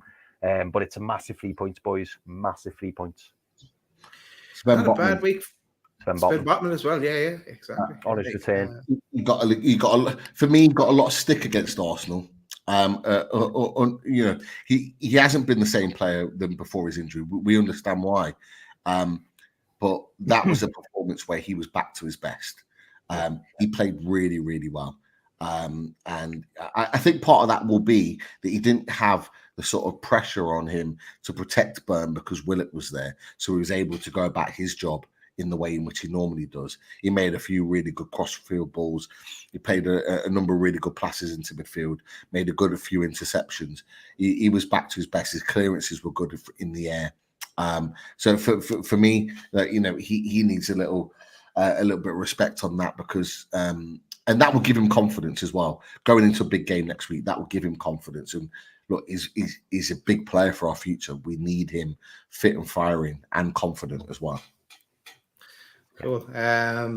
Just on Dubravka again, a big week for him after the penalty saves against Blackburn as well. He's not far off the 100k a week contract, Pete. What do you think? All right, let's go on the table.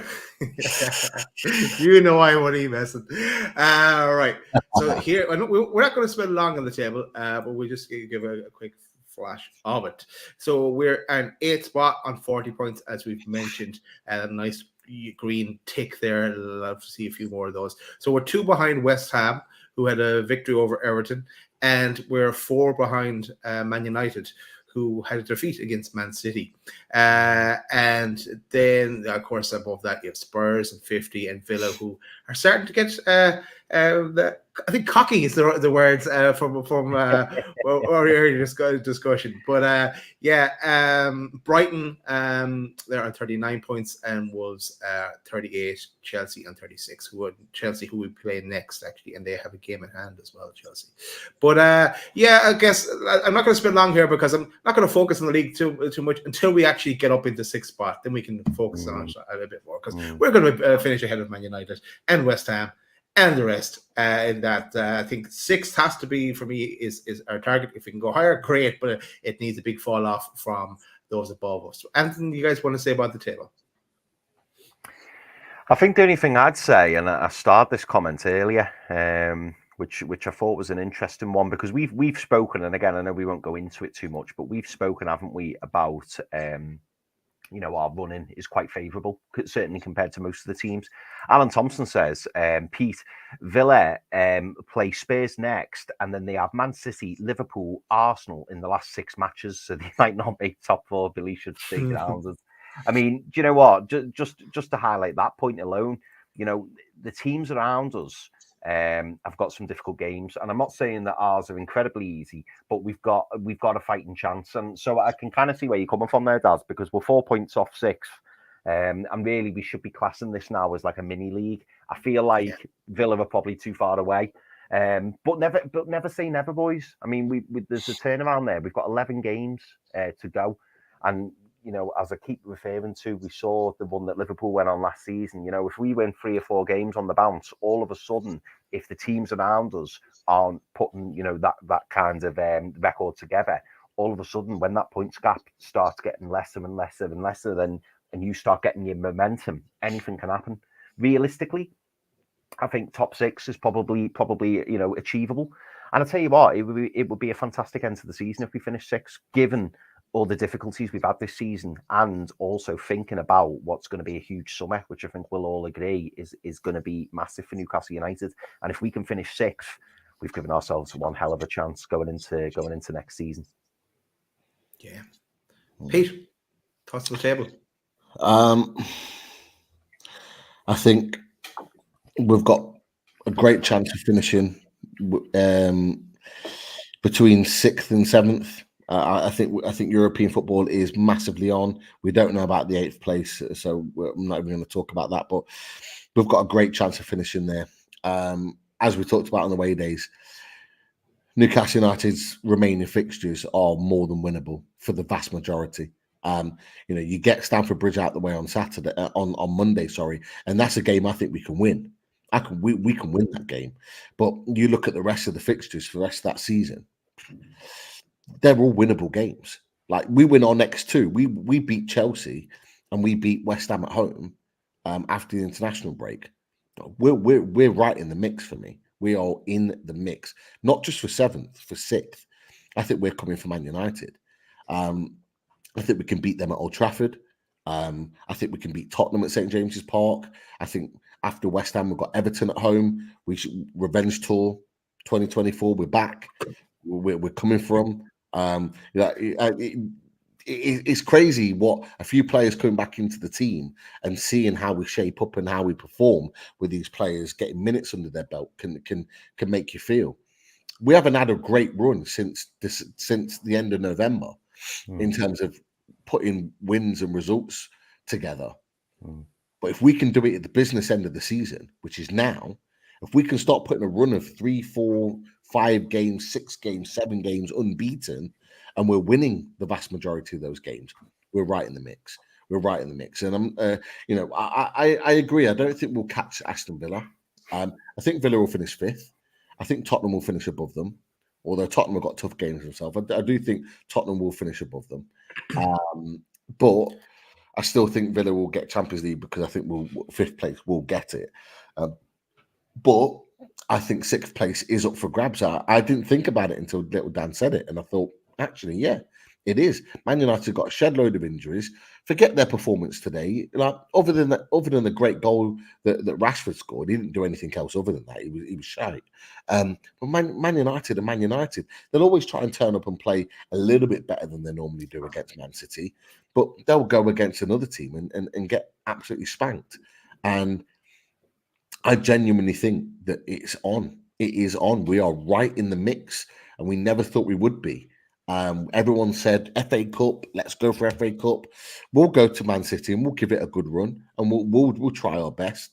But for me, Premier League is where it's at right now. The momentum shifted, and yeah, I think we're right in the mix. I think our fixtures are more winnable than West Ham's, than Man United's, than Brighton's. And as a few people have already said, we've got all of them to play. So we go and beat them.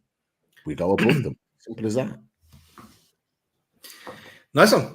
Right, let's go to the chat and the questions in the chat and see what the chat is. If you haven't done already, smash that like button as well. 300 likes is the target. And if you're watching it on playback as well, do the right thing. Or do the wild thing, as I said in the comment, because we were playing Wolves. Yeah, just smash it. What have we got first? Right.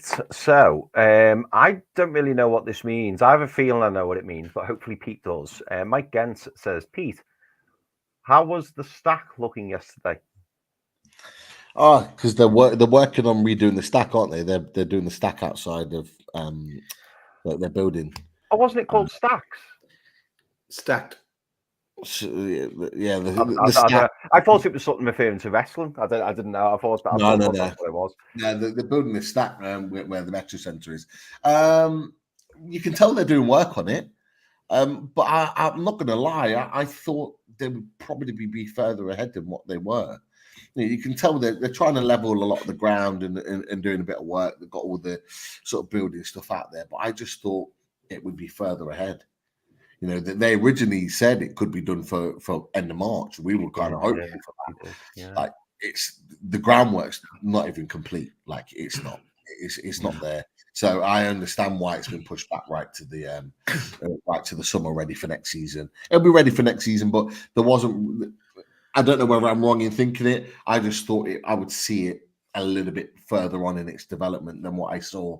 Yeah, there's still a lot of work to be done.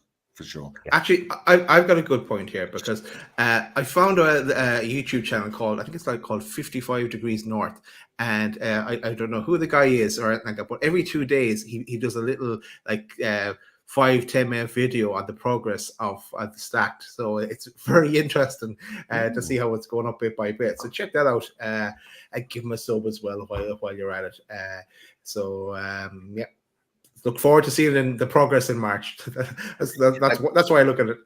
Yeah, definitely. Hassan just put, wait, Pete is a wrestling fan. Why did I not know this? You've not been watching the channel for very long, have you? Massive wrestling fan. There's loads more in this community as well. So come and join us. Come and join us. Absolutely. Quick question for me from Alan Thompson. He says, what do Everton fans think of Anthony Gordon now? Or do they still not think he's worth 40 million? Yeah, so funnily enough, I was having this discussion yesterday with one of my blue mates, saying how much of a bargain Anthony Gordon was at 40 million. And in my opinion, he's worth at least 60, 70 million. And I think on form at the minute, he's arguably one of the best wingers in the Premier League, in my opinion, which he didn't like. He still thinks that he thinks that 40 million was probably a good price. He's now accepted that it was a good price rather than them having our pants down, which is what that's what he thought.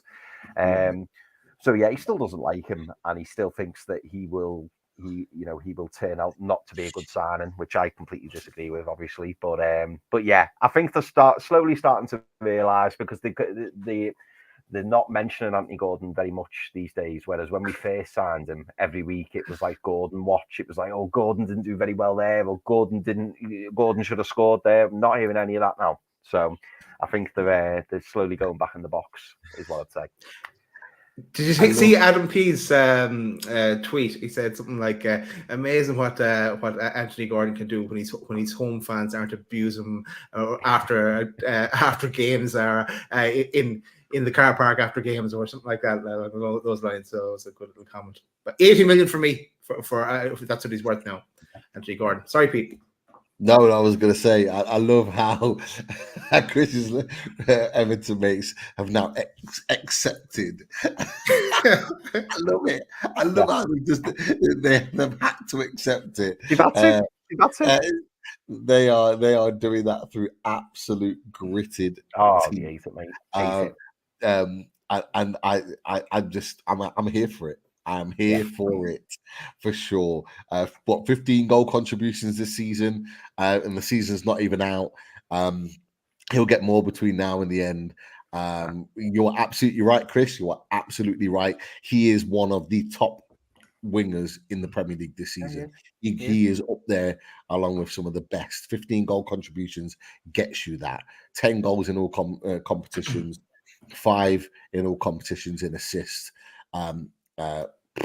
He is tops and proving everyone over the blue side of Merseyside wrong when they thought that they were getting rid of a dud. Actually, Anthony Gordon was getting rid of a dud in an Everton football club. That's what he was doing. Absolutely. Sorry, Lisa. And they're being very Yeah, no, I think they're being very quiet as well about the 3rd of April. I keep reminding my mates of the 3rd of April. I keep saying, it's St James's Park. I think Anthony Gordon might have a score to settle, and I've just got a feeling that he may well do that. I think it's going to be Revenge huge. tour. Revenge tour, my friend. Huge. We are coming. Can we call it something other than Revenge Tour? Because that didn't work out the last time. We need a new It doesn't have name. to work out every time, but it can still be a revenge tour. Give Gordon the armband, 2 goals and an assist, man of the match performance, or even a hat trick. Give him the ball, give him the match ball, and then he can just put it up to the Everton fans and go, "There you go." With the music. Yeah.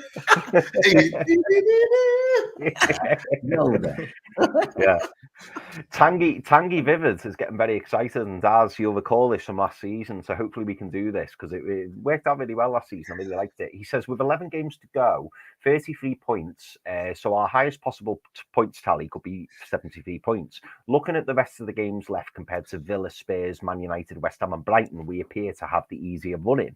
And then he follows it up with, will you be doing another spreadsheet for the finish to the season? Loads of mag. And I think we did something similar last season, didn't we? Where we had all the teams lined up on a bit. And it was good, that. It was good. And I think we predicted, didn't we? Like what games we'd win. And I think we put in yellow, there'd be a draw and stuff like that. So it might be worth doing that maybe the last 10, maybe 8 games, something like that. Yeah, we could look at something like that. I'm not going to say no, Tangy, but I'm not going to say yes either. I'm not going to commit to anything because I do have eyes on Squad Game, and I want to go big with that show.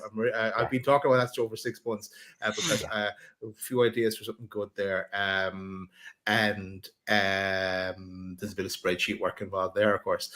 But leave it with us, Tangy. Let's see how it plays out. Especially if you get that was special because that was for Champions League. I was going into Google Translate for the French for a Revenge Tour. Hang on, what's this? Touron de Vengeance. How about Tour de Vengeance? Tour de Vengeance. That's better. I'll take it as long as we're getting revenge on some of these suckers that got lucky with us earlier on in the season, took advantage of our injury playing position. We're coming for them. At least I'm not happy. Talking about wrestling in such a disgraceful, derogatory way. Come on. Look at. Tour de Vengeance sounds like something Jean-Claude Van Damme would be in. So bring it on. Bring it on. I like it. Have you ever watched the film Double Impact? Yes. No. Double Impact. Is it with his twin brother or something? Yeah. Was it? Yeah. They're twins. They get their parents get killed by a mafia gang. The twins get separated just after birth. And they live in different. One lives, I think, in Japan or China. One lives in America, and then they just meet up by chance. But they're out for revenge for their parents' deaths. That's where we're at. Double Impact. That's where we are. Double Impact. Well, just before I go to a few more questions, big shout out to Toon Gamer.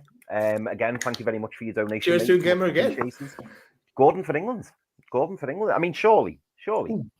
But the longer, I'll be honest, boys, the longer he stays out the England squad, the better for me, because I don't want him going away on international duty and getting injured. But that's just my opinion. Like I'm not huge on my international football, is what I'd say. Sorry, Pete, you're going to say something, mate. This week, isn't it? The international team gets called. Would it be like Thursday, Friday? It might be. Because isn't it? Oh no, it's not. No, tell a lie. I'm completely discarding the FA Cup. It's the week after, so it'll be not this week. It'll be the week after because it's after the FA Cup games, which is annoying because we thought Man City might rest a few players, but they won't. So it'll be week after. So again, if he performs against Man City, Chelsea away at Stamford Bridge. He has to be called up. Like, I'll ask you boys a question because Toon Game, I think it's a really good question. And Daz, you might not care about this, but I'll just do some knitting here in the background. Go on. who, in your opinion, are 2 better left wingers that could get in England's squad than Anthony Gordon? Like, who are 2 better left wingers? that are out there that have outperformed Anthony Gordon this season that deserve to be in the England squad? The only one, and I wouldn't even really class him as a left winger, but I'm just thinking that maybe he'd play left wing for England. The only one who challenges Anthony Gordon on the left wing for me is probably Phil Foden. But again, Phil Foden isn't really a left winger. But I know he's played there a few times for England. He's probably the only player right now, and then obviously some people will say Bukayo Saka, but he tends to play on the right, so he's not really included. If we're talking purely wingers, it's Foden and Saka. I can't think of another winger at the moment who is better than Anthony Gordon, and that's both sides. I just can't think. I genuinely can't think of another winger.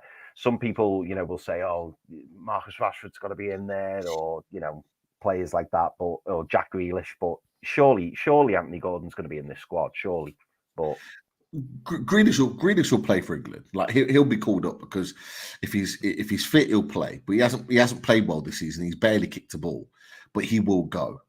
But if people are arguing for Marcus Rashford to be ahead of Anthony Gordon for these next round of internationals, they're having a laugh. I don't care whether he scored that goal today or not. It was a great strike. Yeah, it was. But Anthony Gordon performed a great strike against Man City. But the difference between Anthony Gordon and Marcus Rashford is that after that goal against Man City today, Marcus Rashford did absolutely nothing. He did nothing and was absolutely shocking for the rest of that game. Whereas Anthony Gordon put that ball in the net against Man City and continued to press, push, work his socks off for the team.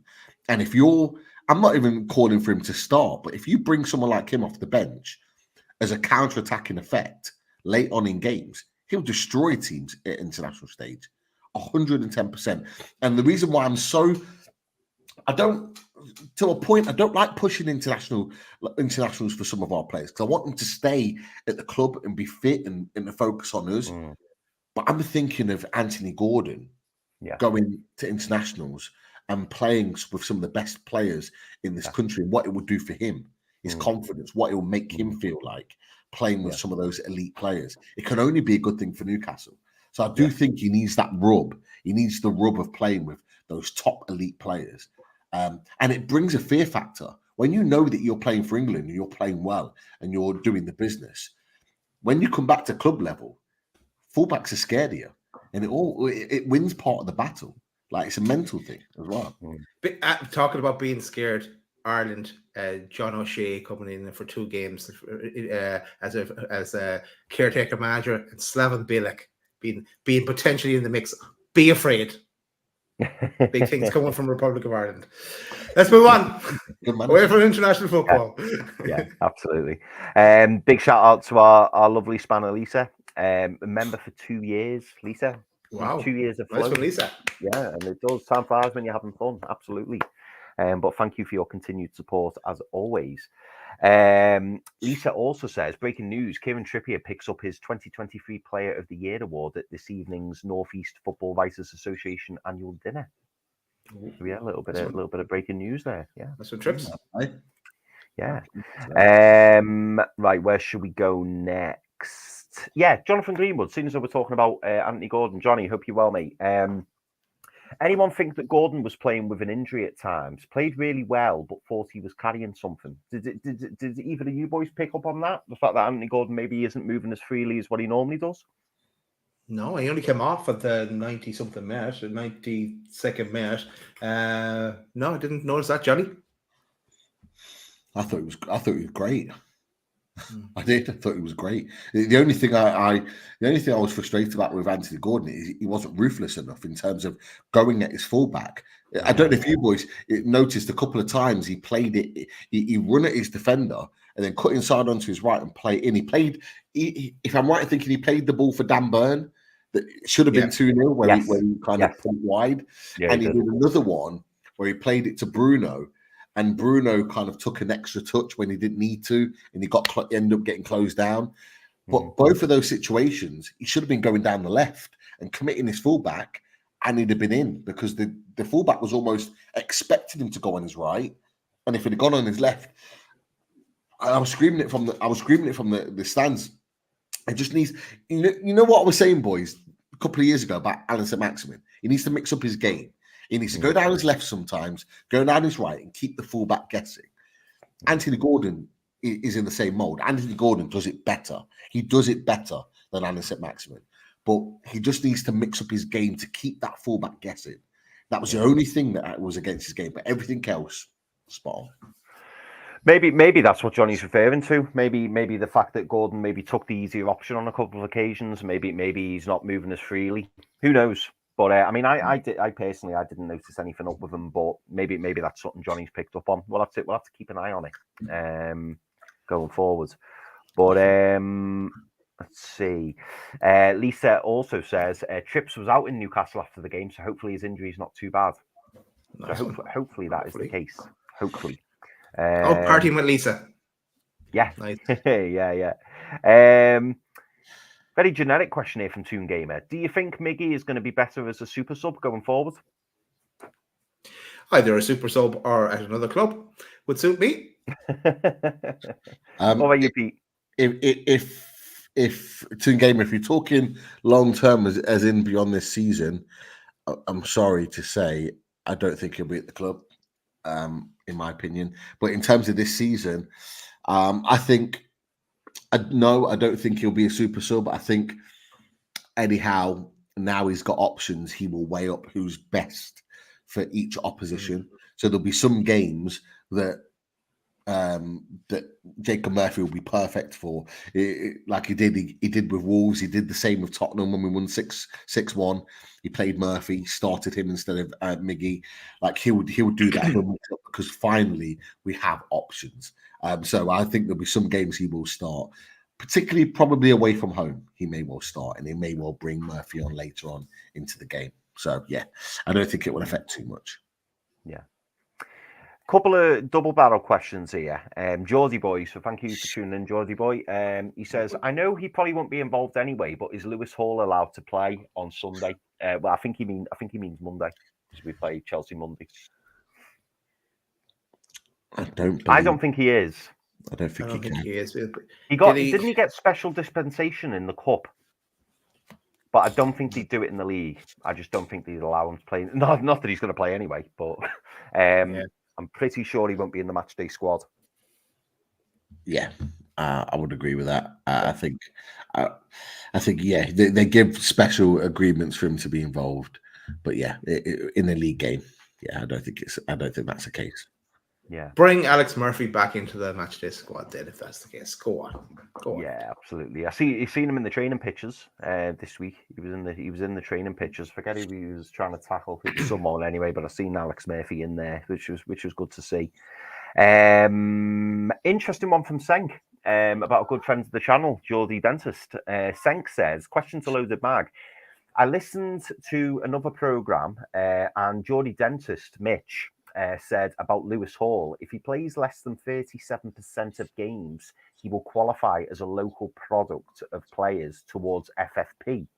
Any thoughts on this, guys? Now, we've spoken in the past, haven't we, on this channel about the various reasons as to why Lewis Hall isn't being played, and one of them, not necessarily that, but one of them was to do with, is there some kind of clause in the contract? Is there something that's preventing us picking him because it favours Newcastle in the long term? And this is an interesting one, and it'd be interesting to hear what Mitch has said about that. But is this something that could be feasible? In that, is there a loophole where if he doesn't play so many games because of his age or whatever, he's classed as a as a youngster, and maybe we get him on a better price, or he would come out of a different pot, a different budget? I mean, have you boys got any thoughts on that? Yeah, like it's plausible, I suppose, but there's so many conspiracy theories that could be linking to Lewis Hall. I don't think we will know until either he's back at Chelsea and we haven't signed him, or we've signed him and we may get to know what was the reason behind. I do actually just feel sorry for him though, because he never gets a look in. Even I saw him warming up and I said, don't even bother. You're not going to come on. Yeah.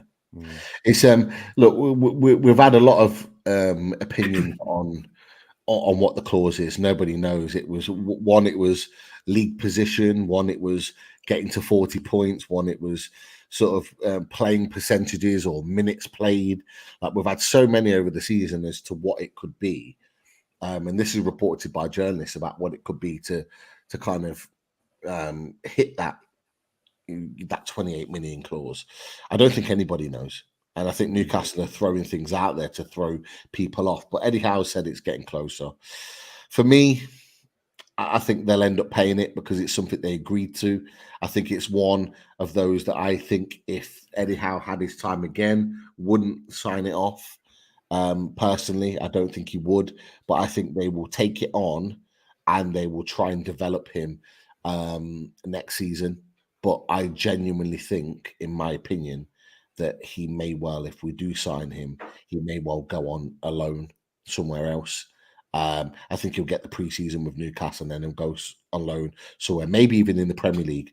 Someone like, I don't know, someone lower down in Premier League, like a Bournemouth or someone Man like United. maybe maybe go on loan somewhere. And it sounds really weird, £28 million left back going on loan, but I think he may well go out on loan. But I'm convinced we're getting a left back in. I'm convinced we're getting a left back in this summer. Yeah. Mm. Alan Thompson asks, lads, has little Dan, the Wolves fan, been in touch from away days? I mean, I've not heard of him. But Pete, have you heard? Has he been quiet this weekend in the 12-man WhatsApp?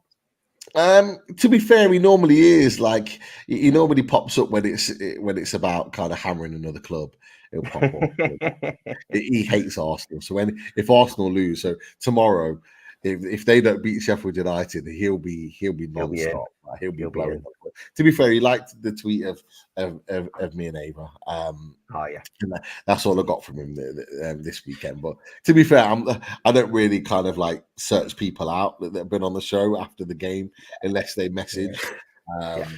But Pete, I know what you're going to say here, but he was a great guest, wasn't he? He was a great guest, as he said himself. He knows he's a great guest. He's like, come on, I know what you're going to say. I know what you're going to say. But no, he's a great guy, great guest. And to be fair, after we finished away days, I said to you boys, like, he messaged straight away and was like, I love coming on Loaded. I love coming on and chatting football and doing the match previews him like Mike, Everton fan from the Holy Trinity, and a number of others. They don't go on many other channels to do match previews, but they come on ours because they appreciate that we're not just us, not just me, Chris, yourself, Daz. It's the community. They love the community and the comments, the conversation, the questions. It's what we do, and I think is really unique to us. That no other channel does. It's not the only thing. We do a lot of things that are unique in terms of the content that we put out. But he's a top guy. Fair I didn't like the way he was criticizing the caricatures. So I didn't like that. Well, I'll have to make one for him the next time he's on. Yeah. So watch out, little Dan. I'm coming for you. Yeah, he'd like that. Interesting one from Mike Dent. I know my answer, but if you could go back to the FA Cup draw, would you have taken either Coventry in the next round or lose to Wolves yesterday? Take the points. Yeah, points. Yeah, points. It's a good question. It's a good question, and it's funny because I remember. Was it yesterday or the day before? I was watching the Georgie Journos, and Liam Kennedy was saying it's funny that as soon as the cup draw was made, all the attention switched from the FA Cup back to the league. Whereas before the cup draw, it was like, we've got to focus on the FA Cup. We've got to get the. And then as soon as we got Man City, but I tell you what, boys, again, I don't know if you watched the game. Man City are not convincing at the moment. I know they've come out and they've won today 3-1, but I've watched Man City now 4 or 5 times. And they've yet to hit that 4th or 5th gear. And I still think to myself, there's still an opportunity. While we're still in the draw, yes, it's at the Etihad. Yes, it's Man City. But one-off games of football. That's why everyone loves the FA Cup. And we've got a good team. With a fully fit team, we just got a good team. Get the momentum now. Keep the momentum going. Yeah, exactly. They concede. they concede far more chances this season than ever before under Pep Guardiola for me. Other than Pep's first season, I think they concede far more like clear-cut chances. And unlike Man United, I think we're in a position to exploit that. But do we go full strength because we're at the Etihad? Do we risk playing an Isak or a Willock, knowing that we may not win? And I'm just thinking about Eddie Howe, what his thoughts are right there. Does he play a Kraft in that game? Does he play Lascelles instead of a Botman or a Shard? Does he go with Miley and Longstaff in midfield instead of risking Willock? Does he play Gordon down the middle, Barnes on the left? If he changes the team up and it's not a strongest, then you're having a different conversation here. So it's an interesting one. But if Brentford can go there and get a win like they did last season, if other teams can go there and cause them upsets, then why can't we? I don't think, and I got hammered for this on the Race Europe show. We didn't go there to the Etihad and do ourselves justice at the beginning of the season. We only lost 1-0, but we didn't do ourselves justice. We didn't go out there and really give them a game. But we created a number of chances. I don't know. You're right, Chris. They're not hitting the heights, but they're still getting results. Yeah. And could that be the one where they expect to win, but we cause a bit of an upset? We've done it before. If I offered you a penalty shootout now, would you take it? Yeah. 1,000%. Yeah. I would. Yeah, it's all right. And I want Fabian Schär to take all 5. I want Dubs in goal. Yeah. You can't say you have to give him 100 grand if we go through. That's the only thing. You have to give that's a question. That's a question. If Dubs saves 3 penalties and gets us to a Wembley semi-final, do you give him a new contract for 100 grand a week? That's a question right there. If he gets you to a semi-final and beats Man City at the Etihad, this is not just for you two boys, this is for everyone else in the chat. Do you give him a new contract of 100 grand a week? Not 100 grand a week, but I'd give him a new contract. I said it before. I'd third keeper. I keep him as a third keeper. No third keeper is going to be on massive amounts of money like that. I'm going to add a layer onto this. Martin Dubravka saves the penalties that takes Newcastle United to the semi-finals of an FA Cup playing against Wolves. Do you give Martin Dubravka 100 grand a week? I tell you, I'm going one step further, Pete. I'm building a Martin Dubravka statue if we win the FA Cup. He saves the penalties, and we're all building it together. It's going to look like one of those caricatures, but we're building it. Oh, it'd be brilliant, wouldn't it? It'd be brilliant. No, it's a great question. And people in the chat, get your answers in. When we get to the end of the show, we'll review all your answers. Alan Thompson, have you seen this? No. Oh my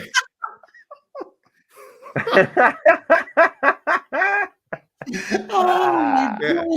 I never thought I'd see that going that a little bit too far. I never thought I'd see that from Alan ever. That's a great comment. Oh my God. Martin, if you're watching, there's your carrot, mate. There is your carrot. Hang on. We need this. Wow, chicka, wow. Lisa's took it one further, boys. Oh, do we bring this to the? Do we bubble this to the surface? Wow, is very nice. Here we go. God, what was? That'd be great. Let's see, Lisa. Great. We won't commit anything yet. Love it. Sorry, Imagine a big Dubravka picture on your thigh. Foxy's got 250 per thousand a week. 50,000 clean sheet bonus Mondays and Wednesdays. Hey, if Foxy's saying it, Foxy knows the score. If he's saying it, wow. Hey, that's still more training than he'd have to do under Bruce. Yeah, 2 days off week. True. Yeah, that's true. Oh. Jawsy Boy with another interesting question. I've heard people saying they prefer not to get Conference League. What do you think? I think any chance for the Toon Army to go on the piss in Europe is a positive thing. Now, funnily enough, Pete was talking about this quite recently, and Daz, tell me if I'm wrong here, but me and you were kind of we were turning our nose up a little bit at the Europa Conference League, weren't we? And we were saying that, like, for me, it's Europa League, and I think Daz, you were in agreement with me on that. But Pete kind of swayed me a little bit when he was talking about the Conference League, saying that we'd have a great chance of winning it, and it was. Yeah, we're jumping on the Pete bus for that one. No, we are, because I remember last season I was like, no, I don't want the conference. I don't want the conference at all. That's when we were like trying to get to it. Eventually got the Champions League, but no, Pete makes a great argument for this. We're regularly playing in Europe, then we get into that pattern, get into the rhythm, and the chance, if we get into it, there's a very good chance that we could actually win it with the quality of the teams in it. So he makes a very good point there. On the alternative flip side of that is that we're not in Europe at all, and we just focus completely on domestic competitions and predominantly the league, trying to get back into the Champions League. Because next season, I want us to be heading towards that Champions League places. That's with what the big summer that hopefully is on the horizon. I think just to add as well, and I'll let Pete speak after this. I think the big thing for me as well, which swayed me, was the fact that Pete mentions about Villa and saying that Villa were able to rest a lot of players, and if we have this big squad overhaul that we're expecting in the summer, if we have the opportunity to play the likes of your Crafts, your Longstaffs, possibly Miggy if he's still here, all these kind of players who can do a job but you wouldn't want in your team week in, week out, and then that allows you to rest your key players, your Brunos, your Isaacs, your Botmans, etc., then it kind of doesn't deter what you're trying to do in the league, but you're getting the job done. And of course, if you win the Europa Conference League, correct me if I'm wrong, you automatically qualify for the Europa League. So again, you're kind of getting your Europa place in the pocket done. And I think we've seen that with Villa this season. Villa have been able to rest a lot of players and play them in the Europa Conference because, with all due respect, like, the standard of the Europa Conference isn't that high.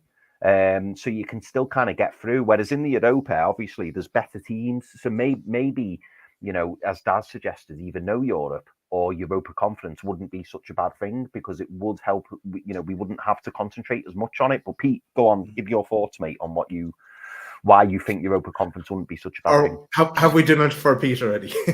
Yeah, we may have done. Yeah, you make some great points, and then the thing, I've had this thought for a while. Like, you offer me Europa Conference now, I'm taking it. I am. I'm taking it all day long. And this is not saying that we're not capable of getting sixth spot. I've already said tonight that I think we can get it. We can get it. I think we can put enough of a run together to overhaul Man United's 44 points. We're 4 points behind them, and I think we've still got to go to Old Trafford, and I think we can win there, and all the rest of it, all that sort of talk. But if you're offering me Europa Conference now, I'm taking it. And the reason being is because I think we can win it. I would, if we got Europa Conference, I would be putting us down for at least getting to the semi-final in that competition. I don't care who drops out of the Europa League.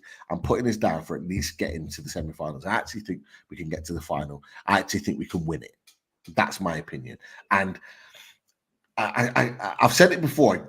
I go back to what LB said, and he made such a great point when he came on and previewed the Man City game, where he said, Man City needed to win that first trophy to get it kind of out of their minds that they need that they've won it, and they ended up winning the FA Cup. They won the FA Cup to get there. Now they Spurs splurged a lot of money to get there. Like, we're not on that sort of level and being able to spend that sort of money because of the restrictions that are there. But if we could get Europa Conference and win that, a European trophy, the last time we won a major trophy was a European trophy. To win that as the stepping stone for us to really build the club, it would give the club confidence. It would give us confidence. It would really take us forward. And I do believe it's the move. And the selling point for me for players coming in the summer would be, we're going to win this competition, Europa Conference, and we're going to lift the European trophy. And I want you to be a part of it. But equally, on the side of that, we're going for the Champions League. We've got all of our players fit now, and we're bringing you to make our team better, to really go at the Champions League and get in that top 5 position. Because if we get 5 Champions League spaces this season, there'll be 5 Champions League spaces next season. I guarantee it. And so we're saying not only are we going to be in the mix for a trophy in the European competition, we're going for the biggest competition of them all in the Champions League. For me, there's no better sell for some of the best players around in Europe than that. Of course, yeah, a team that's already in the Champions League going to a Liverpool or an Arsenal or a Man City is a bigger pull. It is there, but for some of the players that we're going for, to know where we're going and where what we're looking to achieve, it's still a really attractable option for us as a team.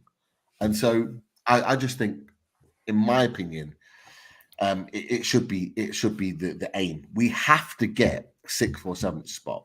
We have to get European football of some form, because I think we'll really kick on, and back-to-back European seasons is a sign of progress for me. Yeah, that's fair, mate. I think that's fair. Well, I've got 2 very quick questions.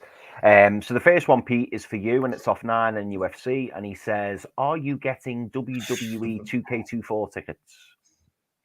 I haven't got the game yet, but I will get it at some point because it looks absolutely superb. It really, really does look good. So I will be getting it at some point. I didn't get the last 2, but I'm going to get this one. So yeah, watch this space. I never played wrestling in the game. Is it good? They are good games. Some of them in recent years haven't been great. The last 2 I've sidestepped. Although the last one last year was meant to be a much improved game, this one looks quality. Like, it looks so much better, and they've made a lot of changes to it. And to be fair, with loaded and work and all the rest of it, I don't really get time to play as much. I don't even get time to play Football Manager now, at all. I try to, and then something else happens, and we're talking about loading stuff, and before I know it, I'm not even playing it. It's time for bed. But so I will try and get it though, because Easter's coming around. So in between our trip to Newcastle over the Easter holidays, I'll try and pick it up and have a little go and play a few games. You can see my fingers on the pulse because I thought he was talking about a venue or a thing. So, yeah, so clearly I need to swat up on me WWE. But last question, and this refers to a question that was asked earlier on, and we said we'd come back to it because I've got my player in mind, and Peter Moyle's got his player in mind, but I want to know what your boys' players are. So I'm behind. If Villa have to sell, please get Leon Bailey. Now, Daz, if Aston Villa approached Newcastle United and you were there and they went, Daz, who are you signing from Aston Villa? Who's the one player from Aston Villa? And we're just talking hypothetically here, obviously. We've heard rumours that Villa have to sell somebody. If you could go in, money no object, and you could go and get one player from Aston Villa, who would that player be?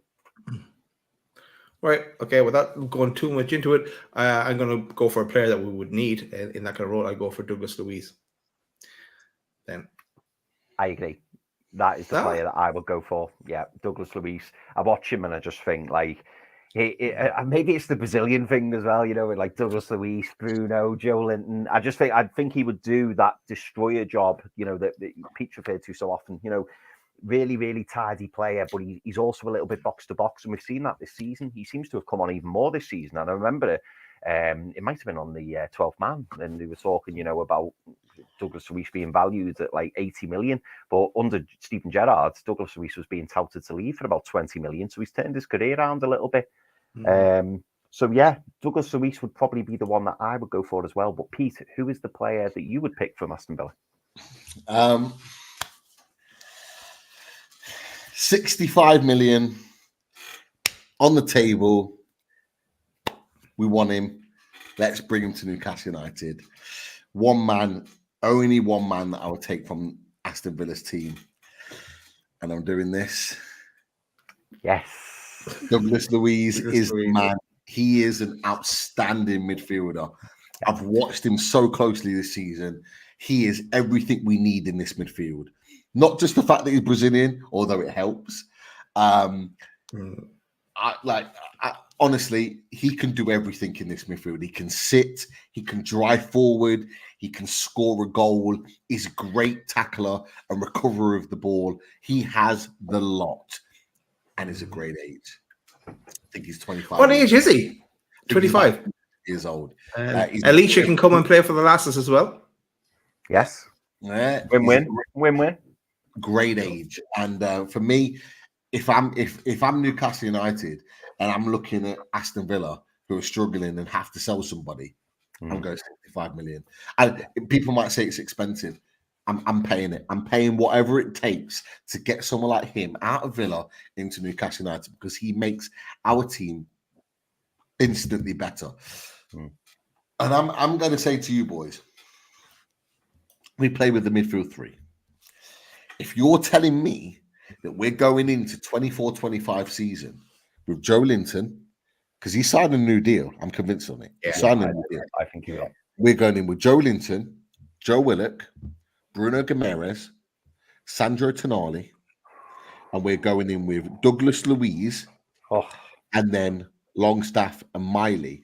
That's 7 midfielders. That's not even including Elliot Anderson, who I think will then be primed to be an option on the left or elsewhere in that team. If we go into that season with that many midfielders, or Sean Longstaff, Pete. Yeah, that's what I mean. Sean Longstaff, Lewis Miley, and Elliot Anderson as those alternatives, and we're playing European football. That midfield options are some of the best in the Premier League, easily. That pool of players as a midfield is one of the best in the Premier League. And yeah, we might have to lose one. If Longstaff has to move on and be sold. I don't think many Newcastle fans would be too bothered about that. Yeah, and I'm not necessarily including Longstaff in that. He might well be sold to the back of that Yano might very well be happy about to facilitate Douglas Luiz. I'll ask you, Yano, would you be happy to see Douglas Luiz move in if it meant that Longstaff was moved on and sold to facilitate that move? I'm sure you would. I would make that move 110%. And some people have said Ollie Watkins, and Ollie Watkins had a great season. He's fantastic. But I'm sorry, as much as we like Ollie Watkins, I think a fully fit Alexander Isak is a better striker. And he's not a great age. He is not a great age. I didn't realise he's 28 years old. He's coming into the prime of his career. I'm not saying we wouldn't sign him. But have Newcastle United gone out and signed players of that age previously? Not really. No. Ollie Watkins has had a fantastic season, but I don't think he would come in and play second fiddle to Alexander Isak. I think, as well as that, I think we'd want a different type of striker. So for me, Douglas Luiz is the guy, for sure. And I actually think someone like Arsenal will probably come in for Ollie Watkins. I think they would probably look for Ollie Watkins as well as Douglas Luiz. I think they would, but I don't think they'll get both. So yeah, Douglas Luiz would be my guy. And the fact that he knows Bruno and Joe Linton, he's got that Brazilian connection, it always helps. It always helps knowing some players and being able to play with players, and knowing that Joe Linton is at Newcastle United and is getting picked for Brazil as well as Bruno Guimaraes is only a good thing, because I think those three players could potentially be the future of Brazilian's national team. Oh, that would be class. No life goals. You haven't sold it to me. Daz, you'd love wrestling, Lycra, baby oil, and some wonderful promos. It's like Adama Traore coming on the pitch for in the past, but no, not for me. They're all wrestling. All right. Think that's it, Chris, on the questions front. Just a quick shout out to the sponsors. A shout out to the RadiatorShed.com and Russ and his Fab Radiators. And yes, we must be getting very close to getting those pictures now, new pictures pretty soon. So go talk to Russ at via the website and mention Loaded, and you get a 20% discount as well. So do definitely mention Loaded. It's definitely worth it. And if you know someone who's in the market or building a house or whatever the case may be, and the services as well, he does a range of services. We will have more details on that. So go check out the website for the details, and also the install works via Russ. Also a shout out to H2O Bathroom Design Co. and the bathroom range that and the show you can see in the showroom. But go check out the website for the latest and greatest there, with more pictures coming there soon. We should be back during the weekend. Not sure what day yet or what we have on, but we'll talk about that and decide. Make sure you smash the like button on the way out as well. But great to be back on the victory trail again, back winning in the league, winning at home, keeping a clean sheet, all positive stuff. Hopefully the positivity picks up now on Twitter again, and we go on a bit of a run and a roll. But I was going to say, Daz, keep an eye on Loaded Twitter tomorrow, and there'll be some announcements to be made, I'm sure, about our very important charity game at the end of this month. Where, just spoke to Newcastle Fans TV, the rivals. We want that victory, and keep Tour de Vengeance. Yeah, there you go.